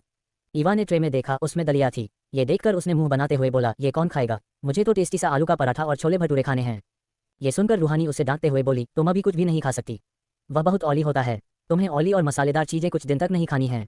इस पर ईवा ने अपना हाथ बंद करके अपना चेहरा दूसरी तरफ करते हुए बोली, नहीं, मुझे नहीं खाना ये सब। तनिष्क और रूहान इतनी देर से खड़े होकर यह सब देख रहे थे। अब वे दोनों कुछ बोल नहीं पा रहे थे। वहीं कार्तिक, जो बहुत देर से ईवा के नखरे देख रहा था, आगे बढ़कर रूहानी के हाथ से वह बाउल लिया। रूहानी तुरंत ही वहां से उठकर खड़ी हो गई। कार्तिक टेबल पर बैठकर एक चम्मच दलिया लेकर ईवा के मुंह के सामने कर उसे डांटते हुए बोला, मुंह खोलो। इस पर ईवा ने अपना चेहरा दूसरी तरफ कर लिया। ये देखकर कार्तिक ने अपनी आंखें बंद की और अपने गुस्से को कंट्रोल करने लगा। फिर उसने गहरी सांस लेकर अपनी आंखें खोली और ईवा को देखकर धीमी आवाज में बोला, लिटिल गर्ल, अभी तुम्हें ये खाना है। अगर तुम ऑयली चीजें खाओगी तो तुम्हें और दर्द होगा। लेकिन ईवा पर इसका कोई असर नहीं हुआ। उसने अपना मुंह फुलाए तिरछी नजर से कार्तिक को देखकर बोली, नहीं, मुझे ये बेस्वाद सी दलिया नहीं खानी है। कार्तिक ने ईवा के गालों को पकड़कर उसका चेहरा अपनी तरफ किया और उसके गालों को दबाया, जिससे उसका मुंह हल्का सा खुल गया। कार्तिक ने तुरंत ही दलिया उसके मुंह में डाल दी और उसे खाने का इशारा किया। ये देखकर ईवा को गुस्सा आ गया। उसने तुरंत पास रखी पिलो को उठाकर कार्तिक को मारना शुरू कर दिया। यह नजारा देखकर रूहानी, तनिष्क और रूहान की आंखें फटी की फटी रह गईं। उन्हें बिल्कुल उम्मीद नहीं थी कि ईवा ऐसा कुछ करेगी। उनकी नजरें कार्तिक पर थीं, वे उसका रिएक्शन देखना चाहते थे। वहीं कार्तिक ने ईवा को मारने से बिल्कुल नहीं रोका, क्योंकि वह समझ चुका था कि ईवा को चिड़चिड़ापन हो रहा है और पीरियड्स में यह एक सामान्य बात है। उसे ईवा को प्यार से हैंडल करना होगा, वरना उसका ये चिड़चिड़ापन बढ़ता ही जाएगा। जब ईवा उसे मार मार कर थक गई तो उसने पिलो को गुस्से में फेंक दिया। फिर रोते हुए बोली, खिलाओ मुझे, मैं खा लूंगी, लेकिन इसके बाद मैं ये बेस्वाद सी दलिया बिल्कुल नहीं खाऊंगी। उसके आंसू भरे चेहरे को देखकर कार्तिक ने अपने अंगूठे से उसके आंसू साफ करते हुए बोला, ठीक है। फिर उसने ईवा को दलिया खिलाई और उसे अच्छे से बेड पर लिटाते हुए बोला, अभी तुम आराम करो, थोड़ी देर में घर चलेंगे, मैं अभी आता हूँ। ये कहकर वह वहां से जाने लगा, लेकिन ईवा ने तुरंत ही उसका हाथ पकड़ लिया। कार्तिक उसकी तरफ सवालिया भरी निगाहों से देखने लगा तो ईवा बोली, नहीं, आप मेरे पास रहो। ये कहकर होठों का पाउट बनाकर अपनी आंखों को टिमटिमाते हुए उसे देखने लगी। कार्तिक भी उसके सिरहाने बैठकर उसके सिर को सहलाने लगा। वहीं तनिष्क, रूहानी और रूहान वही रूम में रखे किनारे साइड के सोफे पर बैठ गए। कुछ देर बाद एक धमाकेदार आवाज से रूम का गेट खुला। इतनी तेज गेट खोलने की आवाज सुनकर सभी गेट की तरफ देखने लगे। कार्तिक गुस्से से गेट पर खड़े शख्स को घूरने लगा। एपिसोड 49, मुझे किस चाहिए। अब आगे कार्तिक ईवा के सिरहाने बैठकर उसका सिर सहला रहा था। रूहानी, तनिष्क और रूहान वहीं सोफे पर बैठे हुए थे। तभी एक धमकी आवाज से कमरे का दरवाजा खुला और सबकी नजर उसकी तरफ चली गई। वहां पर खड़े शख्स को देखकर तनिष्क और रूहान के एक्सप्रेशन बिल्कुल नहीं बदले। वहीं कार्तिक गुस्से भरी निगाहों से उस शख्स को देख रहा था। दरवाजे पर कोई और नहीं, कियान खड़ा था। वहीं आवाज सुनकर ईवा ने दरवाजे की तरफ देखा। वहां कियान को देखकर उसकी आंखों में आंसू आ गए, क्योंकि वह कियान को पहले से ही जानती थी। वह उसे अस्पताल में मिली थी। कियान ईवा को अपनी छोटी बहन की तरह मानता था। कियान भी राहुल और ईवा की शादी के बारे में जानता था। उसने ईवा को मना भी किया था शादी करने के लिए, लेकिन ईवा ने उसकी बात नहीं मानी थी। कियान ने राहुल के बारे में सारी जानकारी इकट्ठा कर ली थी, जिससे उसे पता चल गया था कि राहुल ईवा से किस कारण से शादी कर रहा था। उसे यह बात शादी के एक दिन पहले ही पता चली थी और उसने ईवा को बताई थी, लेकिन ईवा ने उसकी बात नहीं मानी थी। शादी के दिन जब ईवा के माता पिता को मारा गया था तब भी कियान वहां पर मौजूद था। उसने उन्हें बचाने की कोशिश की थी, लेकिन वह बचा नहीं सका और इसी में उसकी जान भी चली गई थी। ईवा आंखों में आंसू लिए बस कियान को ही देख रही थी। वहीं कियान जल्दी से आया और दूसरे साइड बैठकर ईवा को कार्तिक से अलग किया और उसके दोनों कंधों को पकड़कर ऊपर से नीचे तक देखते हुए बोला, बटरफ्लाई, तुम्हें क्या हुआ है? तुम ये क्या कर रही हो? और तुमने मुझे बताया भी नहीं। क्या राहुल के बच्चे ने तुम्हारे साथ कुछ किया है? फिर वह जल्दी से बिस्तर से उठकर अपनी शर्ट की आस्तीन ऊपर करते हुए बोला, तुम एक बार बताओ, अगर राहुल ने तुम्हारे साथ कुछ किया है तो मैं उसकी ऐसी बैंड बजाऊंगा कि वह जिंदगी भर याद रखेगा। मैं उसे कभी बाप बनने लायक नहीं छोड़ूंगा। उसकी ऐसी बातें सुनकर ईवा खिलखिलाकर हंसने लगी। उसे हंसता देख कियान अपनी आंखें छोटी करके और कमर पर हाथ रखकर बोला, बटरफ्लाई, मैं यहाँ चिंता कर रहा हूँ और तुम हंस रही हो। तभी उसे एहसास होता है कि कोई उसे बहुत ही बुरी नज़र से देख रहा था। उसे अपने आसपास का तापमान बढ़ता हुआ महसूस हुआ। ये देखकर उसने ईवा के बगल में बैठे शख्स को देखा तो उसके कदम लड़खड़ा गए और वह खुद को संभाल नहीं पाया, वह नीचे गिर गया। उसके चेहरे के एक्सप्रेशन ऐसे थे जैसे उसने कोई भूत देख लिया हो। वहीं ईवा तो उसे हैरानी से देख रही थी, कहाँ यह अभी ऐसे ही डेयरिंग वाली बातें कर रहा था, अब तो ऐसा डर रहा है जैसे अपने सामने कोई राक्षस देख लिया हो। कियान ने कार्तिक के चेहरे को देखा जो गुस्से की वजह से बिल्कुल काला पड़ चुका था। वह अपनी आंखों में अंगारे लिए सिर्फ कियान को ही देख रहा था। कियान को इतना डरा हुआ देखकर रूहान और तनिष्क आराम से पांव के ऊपर पांव चढ़ाकर सोफे से टिककर नजारा देखने लगे। उन्हें पहले से पता था कि कियान ने जो हरकत की है, अब कार्तिक उसके साथ क्या करने वाला है। कियान डरते हुए अपनी घबराए आवाज में बोला, डेविल। ईवा भी उसके मुंह से डेविल सुनकर हैरानी से उसकी आंखें बड़ी हो गईं। वह कभी कियान को देखती तो कभी कार्तिक को। वहीं कार्तिक जब उसने देखा कि कियान ने उसे ईवा से अलग किया तो उसके एक्सप्रेशन बदल गए। वह बहुत ही घूरती नजरों से कियान को देख रहा था। ईवा कियान को देखकर मन ही मन बहुत हंस रही थी। फिर वह अपने चेहरे पर दुनिया जहान की मासूमियत लाकर कियान से पूछती है, कायू क्या हुआ आपको? आप तो ऐसे डर रहे हो जैसे कि आपने कोई भूत देख लिया हो। इस पर कियान डरते हुए बोला, अरे भूत देख लेता तो कोई बात नहीं, लेकिन मैंने उससे भी ज्यादा डरावनी चीज देख ली है। फिर वह जल्दी से उठा और ईवा को देखकर पूछा, तुम इन्हें कैसे जानती हो? वह कार्तिक की तरफ इशारा करके बोला। इस पर ईवा ने कार्तिक को देखा, फिर कियान की तरफ देखकर बोली, मॉन्स्टर, मैं उनकी पर्सनल असिस्टेंट हूँ। क्या तुम्हें और कोई नौकरी नहीं मिली? अगर पैसों की इतनी जरूरत है तो मुझे बताती, मैं तुम्हें दे देता। तुम्हें इस डेविल की पर्सनल असिस्टेंट बनने की क्या जरूरत थी? कियान पता नहीं क्या क्या बोले जा रहा था। अब कार्तिक के लिए यह बर्दाश्त के बाहर हो गया था। वह रूहान की तरफ देखकर बोला, जल्दी से इस अस्पताल का इस दुनिया से नामोनिशान मिटा दो। ये सुनकर कियान की आंखें हैरानी से बड़ी हो गईं। वह जल्दी से कार्तिक के पास जाकर उसका पैर पकड़कर बोला, अरे भाई आप ऐसे कैसे कर सकते हैं? देखो, मैं कितना छोटा सा नन्हा मुन्ना सा बच्चा हूँ। अगर यह अस्पताल बंद हो गया तो मेरा खर्चा पानी कैसे चलेगा? प्लीज मुझ पर रहम कर दो ना। इतना कहकर वह आस भरी निगाहों से कार्तिक को देखने लगा, लेकिन फिर अपना सिर खुजलाते हुए बोला, वैसे भाई, मैं आज तक आपको किसी लड़की के साथ नहीं देखा, फिर आप ईवा की इतनी केयर क्यों कर रहे हैं? वैसे माजरा क्या है? क्या आपको पता नहीं कि इसकी शादी होने वाली है? वहीं रूहान और तनिष्क ने उसकी बात सुनकर अपना सिर पकड़ लिया। तनिष्क रूहान से बोला, इसकी जुबान कभी बंद नहीं रहती है। लोग अपने पैरों पर कुल्हाड़ी मारते हैं, लेकिन ये तो खुद कुल्हाड़ी के पास जाकर अपना पैर उस पर मारता है। कार्तिक उसे घूरते हुए बोला, हु आर यू? मैं ये बात तुम्हें बताना जरूर नहीं समझता हूँ। ये सुनकर कियान का मुंह उतर गया। वहीं ईवा के मन में यह सवाल था कि यह लोग एक दूसरे को कैसे जानते हैं। कार्तिक तो उसका जवाब देने वाला नहीं था, तो उसने कियान से ही पूछा, कायूं, आप मॉन्स्टर को कैसे जानते हो? उसकी बात सुनकर कियान तुरंत बोला, अरे मैं किसी मॉन्स्टर को नहीं जानता हूँ। ईवा ने अपने सिर पर हाथ मारते हुए बोली, अरे मैं उनकी बात कर रही हूँ, और कार्तिक की तरफ इशारा किया। ओह, ये रिएक्शन देकर कियान अचानक ईवा को देखने लगा, फिर कार्तिक को। उसके एक्सप्रेशन नॉर्मल थे, तो उसने गहरी सांस ली और कहा, बदकिस्मती से हम एक ही कॉलेज में थे। अब कार्तिक कियान को और बर्दाश्त नहीं कर सकता था। वह अपनी रौबदार आवाज में बोला, लगता है तुम्हारे हॉस्पिटल में कोई पेशेंट नहीं आते हैं, तो ये हॉस्पिटल बंद करना ही ठीक रहेगा। कियान तुरंत खड़ा होकर बोला, नहीं नहीं, मुझे तो बहुत काम है। वह तो मैं बटरफ्लाई को देख रहा था इसलिए आ गया, लेकिन अब आपको उसकी देखभाल करने के लिए तो उसे कुछ हो ही नहीं सकता। मैं चलता हूँ। ये कहकर उसने तनिष्क और रूहान को देखा और तुरंत ही भाग गया। उसके जाने के साथ ही कार्तिक ने ईवा को तुरंत अपनी गोद में उठाया और बाहर ले जाते हुए बोला, डिस्चार्ज के पेपर रेडी करवा लो। ये कहकर वह ईवा को लेकर हॉस्पिटल से बाहर निकल गया। उसके जाते ही तनिष्क रूहान की तरफ देखकर बोला, मैं पेपर रेडी करवाता हूँ, तो तुम लोग जाओ। ये कहकर वह बिना कुछ सुने रूम से बाहर निकल गया और वहां गहरी सांस लेकर रूहानी की तरफ देख बोला, अंडरस्कोप चले। रूहानी बिना उसकी तरफ देखे आगे बढ़ गई। ये देखकर रूहान ने गहरी सांस ली और उसके पीछे चल दिया। कुछ घंटों में वे लोग जिंदल मैंशन के बाहर थे। कार्तिक ईवा को गोद में लेकर सीधा उसके रूम में चला गया। रूहानी किचन में और तनिष्क व रूहान वहीं सोफे पर बैठकर बातें करने लगे। कार्तिक ने ईवा को आराम से बेड पर लिटाया और उसके सर को सहलाते हुए बोला, क्या तुम्हें अभी भी दर्द हो रहा है? ये सुनकर ईवा ने अपनी आंखें टिमटिमाते हुए अपना सर हाँ में हिला दिया। तो कार्तिक बोला, ठीक है, तुम आराम करो, मैं तुम्हारे लिए हॉट बैग लाता हूँ। ये कहकर वह जाने को हुआ तो ईवा ने उसकी कलाई पकड़कर अपने करीब खींच लिया, जिससे कार्तिक उसके ऊपर जा गिरा, लेकिन उसने खुद को संभाल लिया। ईवा ने उसके गर्दन में हाथ डालकर उसकी तरफ देखते हुए बोली, उससे मेरा दर्द नहीं जाएगा। तो कार्तिक बोला, फिर क्या चाहिए तुम्हें? ये सुनकर ईवा की आंखों में चमक आ गई। वह उसके चेहरे को और करीब करके उसके होठों को देखते हुए बोली, बस मुझे एक किस दे दो, सही हो जाऊंगी। ये सुनकर कार्तिक उसे आंखें छोटी करके घूरने लगा। उसके घूरने से ईवा रोनी सूरत बनाकर बोली, आप मेरी इतनी सी विश पूरी नहीं कर सकते। कार्तिक ने गहरी सांस ली और उसके बालों को सहलाते हुए बोला, अभी कुछ नहीं, पहले तुम ठीक हो जाओ, उसके बाद तुम्हें सब कुछ मिलेगा। नहीं, मुझे किस चाहिए? बस मैं कुछ नहीं जानती। अगर आपने मुझे किस नहीं किया तो मैं मेडिसिन नहीं लूंगी और मैं कुछ खाऊंगी भी नहीं। ईवा गुस्से से अपना मुंह फुलाकर बोली। कार्तिक ने उसे समझाने की कोशिश की, लेकिन वह करने के लिए तैयार नहीं थी। वह इस वक्त ऐसा कुछ भी नहीं करना चाहता था। वह ईवा के ऊपर से हटने लगा। ये देखकर ईवा ने अपनी पकड़ उसकी गर्दन में और कसी और तुरंत ही अपने मुलायम होठों को उसके होठों पर रखकर उसे चूमने लगी। और वह बीच बीच में उसे बाइट भी कर लेती थी गुस्से के मारे। कार्तिक उसे किस नहीं कर रहा था, वह जो कर रही थी उसे करने दे रहा था। करीब 15 मिनट बाद ईवा उससे अलग हुई और उसे घूरते हुए बोली, आप मुझे किस क्यों नहीं कर रहे हैं? अगर आपने मुझे किस नहीं किया तो मैं आपको कभी किस नहीं करने दूंगी।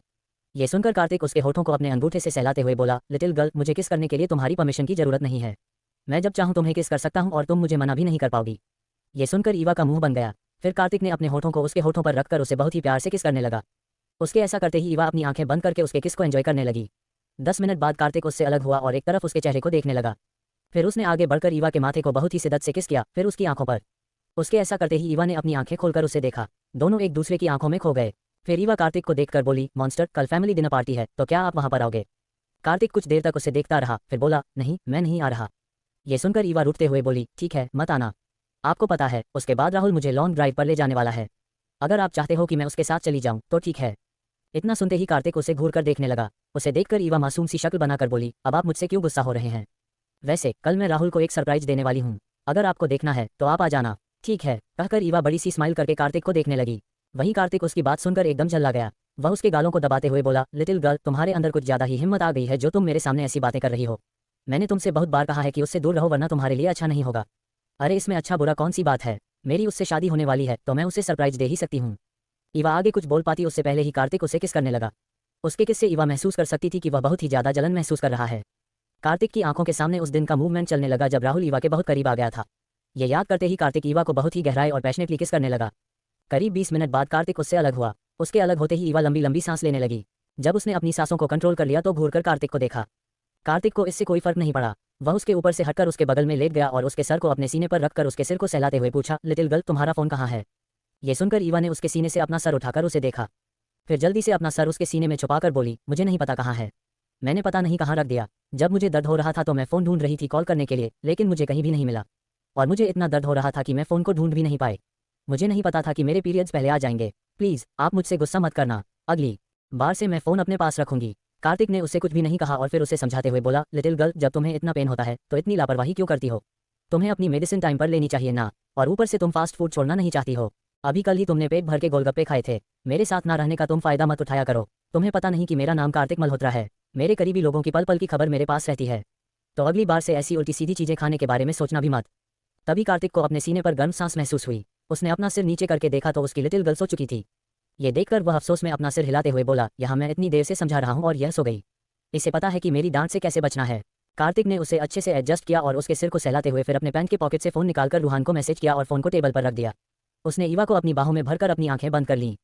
वहीं लिविंग हॉल में तनिष्क और रूहान आपस में बातें कर रहे थे और रूहान ने रूहानी को मम्मी के बारे में तनिष्क को सब कुछ बता दिया था। तनिष्क को भी अब उनकी चिंता हो रही थी। वह रूहान को देखकर बोला, तो तूने क्या सोचा है? क्या रूहानी को ये बात तुम बताएगा? सोच समझकर फैसला लेना है, क्योंकि अगर बाद में यह बात रूहानी को पता चली तो तुझे पता है कि वह कैसे रिएक्ट करेगी। हो सकता है कि वह तुझे कभी एक्सेप्ट भी ना करे। रूहान कुछ सोचते हुए बोला, नहीं, आंटी ने मुझे मना किया है ये बताने के लिए। रूहानी ने अपने पा के जाने के बाद बहुत सफ़र किया है। मैं नहीं चाहता कि उसे और तकलीफ हो, और वैसे भी मैं हूं ना, आंटी को कुछ नहीं होगा। इस पर तनिष्क ने अपना सर हाँ में हिला दिया। तभी रूहानी उन दोनों के लिए कॉफ़ी बनाकर ले आए। तीनों बैठकर कॉफ़ी पीने लगे। तभी रूहानी की नज़र गेट से आ रहे एक शख्स पर पड़ी, जिसे देखकर उसकी आंखें हैरानी से बड़ी हो गईं। एपिसोड 50, मेरी बेटी से शादी कर लो। अब आगे। रूहान, तनिष्क और रूहानी लिविंग हॉल में बैठे कॉफ़ी पी रहे थे। तभी रूहानी ने देखा कि गेट से मिस्टर और मिसेज जिंदल आ रहे हैं। ये देखकर उसकी आंखें हैरानी से बड़ी हो गईं। मिस्टर और मिसेज जिंदल जल्दी से अंदर आए और तुरंत ही रूहानी के पास जाकर खड़े हो गए। मिसेज जिंदल रूहानी का हाथ पकड़कर परेशान होते हुए बोली, बेटा ईवा कैसी है? वह ठीक तो है, तुमने हमें कॉल क्यों नहीं किया? इस पर रूहानी शांत हो गई। अब वह क्या ही जवाब देती। मिस्टर जिंदल बोले, अगर हमें डॉक्टर सिंघानिया ने फ़ोन नहीं किया होता तो हमें पता ही नहीं चलता। मिसेज जिंदल वहीं सोफे पर बैठकर अपने सिर पर हाथ रखते हुए बोली, गलती हमारी है, हमें अपनी बेटी पर ध्यान देना चाहिए था। अगर ध्यान दिया होता तो उसकी आज ये हालत न होती। रूहानी तुरंत उनके बगल में बैठकर उनका हाथ पकड़कर बोली, आंटी वह अभी ठीक है, आप ऐसे परेशान ना हो। इसी वजह से मैंने आपको नहीं बताया। मिस्टर जिंदल का ध्यान रूहान और तनिष्क पर गया। ये देखकर वह उनके पास जाकर हाथ जोड़ते हुए बोले, बेटा तुम लोगों को बहुत बहुत शुक्रिया। तुम नहीं जानते हो कि तुम लोगों ने मुझ पर कितना बड़ा एहसान किया है। अगर तुम लोग टाइम पर नहीं आते तो पता नहीं मेरे बेटी का क्या होता। रूहान जल्दी से उनका हाथ पकड़कर बोला, ये कैसी बातें कर रहे हैं? आप हमारे सामने हाथ जोड़कर हमें शर्मिंदा कर रहे हैं। आप लोग बैठिए, मैं ईवा को देखकर आता हूँ। जब तक मैं उसे नहीं देखूंगा मेरे दिल को चैन नहीं मिलेगा। मिस्टर जिंदल बोले। मिसेज जिंदल भी तुरंत खड़ी हो गईं और दोनों सीढ़ियों की तरफ बढ़ गए। रूहान उन्हें रोकना चाहता था लेकिन समझ नहीं पा रहा था कि क्या बोले। हैरानी से कभी मिस्टर जिंदल को देखता तो कभी तनिष्क को। तनिष्क की तरफ इशारा करते हुए उन्हें रोकने के लिए बोला। इस पर तनिष्क अपने हाथ खड़े करते हुए बोला, मैं कैसे रोकूं और क्या बोलूं उनसे? रूहान तनिष्क को गुस्से से देखा, फिर मिस्टर जिंदल के पीछे पीछे चल दिया। तनिष्क और रूहानी भी उसके पीछे पीछे चल दिए। वह लोग सीढ़ियों से होते हुए ईवा के रूम के बाहर खड़े थे। ईवा के रूम का दरवाजा थोड़ा सा खुला हुआ था। जैसे ही मिस्टर जिंदल ने दरवाजा खोला, सामने का नजारा देखकर सबकी आंखें फटी की फटी रह गईं। सब एक दूसरे को हैरानी भरी नजरों से देखने लगे। सामने बिस्तर पर कार्तिक ईवा को अपनी बाहों में लेकर सो रहा था। ईवा बड़े आराम से उसके सीने में सिर छुपाकर अपने हाथों को उसकी कमर में बांधकर अपना एक पैर उसके पैरों के ऊपर रखकर आराम से सो रही थी। मिस्टर जिंदल कभी बिस्तर की तरफ देखते, कभी मिसेज जिंदल की तरफ, फिर रूहान और तनिष्क की तरफ। रूहान और तनिष्क भी ये देखकर हैरान रह गए और तुरंत ही अपना हाथ खड़ा करते हुए बोले, हमें इसके बारे में नहीं पता। अगर आपको कुछ जानना है तो आप प्रेसिडेंट से ही पूछ लीजिए। कहीं ना कहीं मिस्टर और मिसेज जिंदल को ईवा के लिए खुशी भी हो रही थी, क्योंकि कार्तिक भले ही नेचर से बहुत गुस्सैल और अगडू टाइप का इंसान था, लेकिन उन्होंने जब भी उसे ईवा के साथ देखा वह हमेशा अच्छे से ही बात करता और उसकी केयर करता था। ये सब देखकर वे दोनों समझ गए थे कि कार्तिक ईवा को पसंद करता है। मिस्टर जिंदल धीमी आवाज में बोले, हमें बाहर चलना चाहिए। इस पर सभी ने अपना सिर हिलाकर हामी भर दी और सभी बाहर आ गए। मिस्टर जिंदल ने आराम से दरवाजा बंद किया। उनके जाते ही कार्तिक ने अपनी आंखें खोलकर एक नज़र दरवाजे की तरफ देखा। असल में वह सो नहीं रहा था, बस आंखें बंद करके लेटा हुआ था। उसने ईवा को देखा जो आराम से सो रही थी। कार्तिक ने उसके बालों पर किस करके उसे अपनी बाहों में कसकर अपनी आंखें फिर से बंद कर लीं। उसने यह मन बना लिया था कि आज वह यहाँ से कहीं नहीं जाने वाला है। उसने अपनी मीटिंग कैंसिल करवा दी थी। जो इंपॉर्टेंट मीटिंग थी उससे तनिष्क और रूहान हैंडल करने वाले थे। वे सभी लिविंग हॉल में आए। तभी रूहान मिस्टर जिंदल को देखते हुए बोला, सर हम चलते हैं, एक्चुअली बहुत इंपॉर्टेंट मीटिंग है। कहकर वे दोनों बिना मिस्टर जिंदल की बात सुने ही तुरंत बाहर की तरफ चल दिए। अचानक से रूहान गेट के पास रुककर पीछे मुड़कर रूहानी को देखते हुए बोला, मिस रूहानी क्या आपको ऑफिस चलना है? इस पर रूहानी तुरंत ही मिसेज जिंदल को देखकर बोली, आंटी मैं भी चलती हूँ, एक्चुअली बहुत ही जरूरी काम है। ये कहकर वह भी जल्दी से उन लोगों के पीछे चली गई। सभी बाहर आए। रूहान तनिष्क से बोला, तू रूहानी को लेकर ऑफिस चला जा, मैं आंटी को लेकर अस्पताल जा रहा हूँ। अब हमें देरी नहीं करनी चाहिए और हाँ, इसकी भनक रूहानी को नहीं लगनी चाहिए। तनिष्क उसके कंधे को थपथपाते हुए अपना सिर हिलाकर हामी भर दी। तभी रूहानी भी आ गई थी। रूहान दूसरी गाड़ी में बैठकर वहां से निकल गया। तनिष्क और रूहानी भी ऑफिस के लिए निकल गए। कुछ घंटों में ही रूहान रूहानी के घर पहुंच गया। वह मेन गेट के बाहर खड़ा होकर खुद को प्रिपेयर कर रहा था कि वह कैसे रेखा जी को ये सारी बातें बताए। उसने हिम्मत करके दरवाजा खटखटाया। थोड़ी देर बाद ही रेखा जी ने जैसे ही दरवाजा खोला, रूहान को देखकर खुशी से बोली, अरे बेटा तुम बाहर क्यों खड़े हो? रेखा जी रूहान को लेकर अंदर आई और लिविंग हॉल में बिठा दिया। फिर उसे देखते हुए बोली, तुम बैठो, मैं तुम्हारे लिए कॉफी बनाकर लाती हूँ। वह जाने लगी। इससे पहले रूहान ने उनका हाथ पकड़कर अपने पास बिठाते हुए कहा, आंटी आप मेरे पास बैठिए, मुझे आपसे कुछ बात करनी है। उसे देखकर रेखा जी बोली, हाँ बेटा बोलो ना, क्या हुआ? रूहान को समझ नहीं आ रहा था कि वह कैसे बताए। वह बोला, वह आंटी। उसे परेशान देखकर रेखा जी उसके गालों पर हाथ रखते हुए बोली, बेटा क्या हुआ है? मैं तो तुम्हारी माँ जैसी हूं ना, तो तुम बिना किसी झिझक के मुझसे बात कर सकते हो। ये सुनकर रूहान ने गहरी सांस ली। रेखा जी ने जो हाथ उसके गालों पर रखा था उसे पकड़कर उन्हें देखते हुए बोला, आंटी हम हॉस्पिटल गए थे, मैंने आपका पूरा बॉडी चेकअप करवाया था, उसकी रिपोर्ट आ गई है। ये सुनकर रेखा जी मुस्कुराते हुए बोली, अच्छा तो तुम इतनी छोटी सी बात बताने के लिए इतनी दूर से आए हो। मुझे पता है, मुझे कुछ नहीं हुआ है, मैं बिल्कुल भली चंगी हूँ। वह तो मैंने कुछ खाया नहीं था, इसी वजह से मुझे चक्कर आ गया था। अब देखो, मैं बिल्कुल ठीक हूँ। तुम क्यों परेशान हो रहे हो? रुको, मैं तुम्हें आलू के पराठे बनाकर खिलाती हूँ। ये कहकर वह फिर से उठने लगी तो रूहान ने तुरंत ही उन्हें बिठा लिया और उनके दोनों हाथों को अपने हाथ में लेकर उन्हें देखते हुए बोला, आंटी प्लीज़ आप मेरी बात ध्यान से सुनिए। प्लीज़ समझने की कोशिश कीजिएगा और आप पैनिक बिल्कुल नहीं करेंगी। उसे इतना गंभीर देखकर एक पल के लिए रेखा जी भी घबरा गई, फिर अपना सिर हिला दिया। रूहान गहरी सांस लेते हुए बोला, आपकी दोनों किडनी डैमेज हो चुकी हैं। हमें जल्द से जल्द आपका किडनी ट्रांसप्लांट करवाना होगा, वरना। इतना बोलते बोलते वह रुक गया। रेखा जी ने जैसे ही यह बात सुनी, उनके पैरों तले जमीन खिसक गई। उनकी आंखों से आंसू आने लगे। उनके आंखों के सामने वह सीन चल रहा था जब उनके हस्बैंड उन्हें छोड़कर गए थे। तब रूहानी और वीर की क्या हालत हुई थी। उन्हें अपने लिए डर नहीं लग रहा था, बल्कि रूहानी और वीर के लिए लग रहा था कि उनके जाने के बाद उन दोनों का क्या होगा, कैसे रहेंगे वे दोनों। उन्हें कोई प्रतिक्रिया न करते देख रूहान ने जल्दी से उनके चेहरे को अपने हाथों में लेकर उन्हें समझाते हुए कहा, आपको घबराने की जरूरत नहीं है।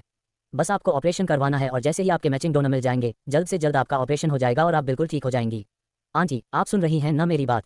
बेटा, क्या तुम रूहानी को पसंद करते हो? अचानक रेखा जी के मुंह से यह बात सुनकर रूहान हैरान रह गया। वह रेखा जी से बोला, आंटी आप कैसी बातें कर रही हैं?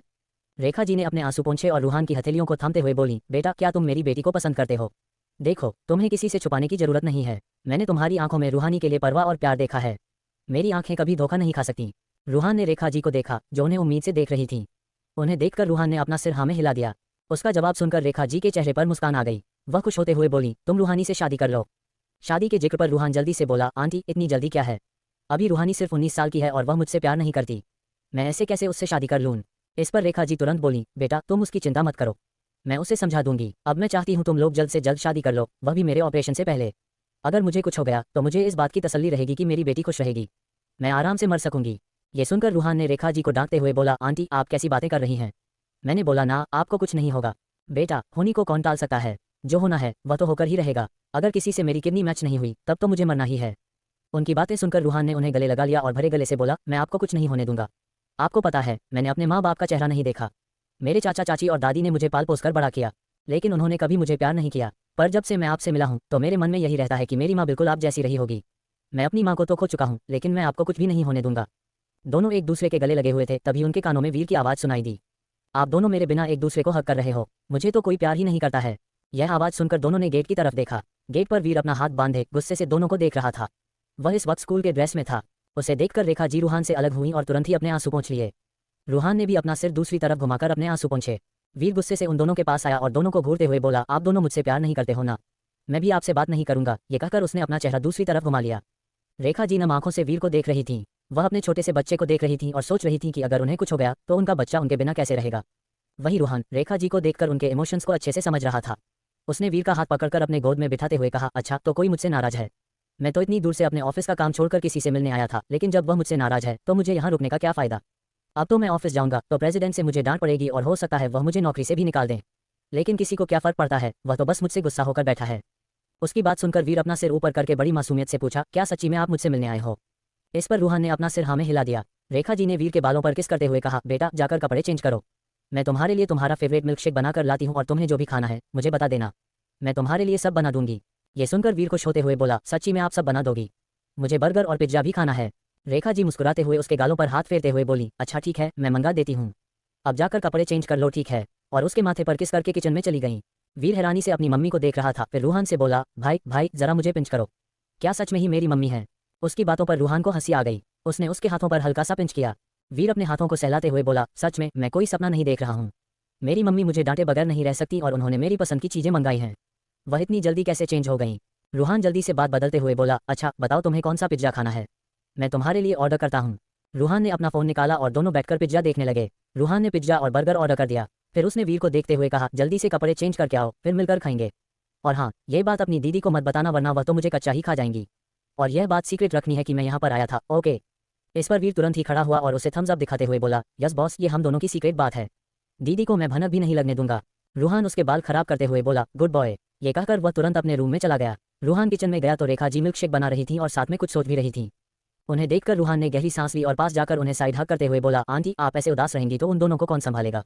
आपको स्ट्रांग बनना है और मैं हूं ना, मैं सब कुछ संभाल लूंगा, आप चिंता मत करो। उसके पास आने पर रेखा जी के चेहरे पर स्माइल आ गई और उन्होंने अपना सिर हाँ में हिलाते हुए बोली, हाँ मुझे पता है तुम सब संभालोगे। रूहान ने उन्हें अपनी साइड करके उनके आंसू पोंछते हुए कहा, आप अपने कीमती आंसू मत बहाया करो। मुझे बिल्कुल अच्छा नहीं लगता है। और हाँ, कल हम हॉस्पिटल जा रहे हैं। जब तक डोनर नहीं मिल जाता है तब तक आपको मेडिसिन लेनी होगी और मैं ना नहीं सुनूंगा। मैं कल दोपहर को आपको पिकअप करने आ जाऊंगा, आप तैयार रहना। इस पर रेखा जी ने अपना सिर हाँ में हिला दिया। फिर रूहान रेखा जी की मदद करने लगा। रेखा जी ने कुछ सोचकर कुछ कहा, जिसे सुनकर रूहान एकटक उन्हें देखने लगा।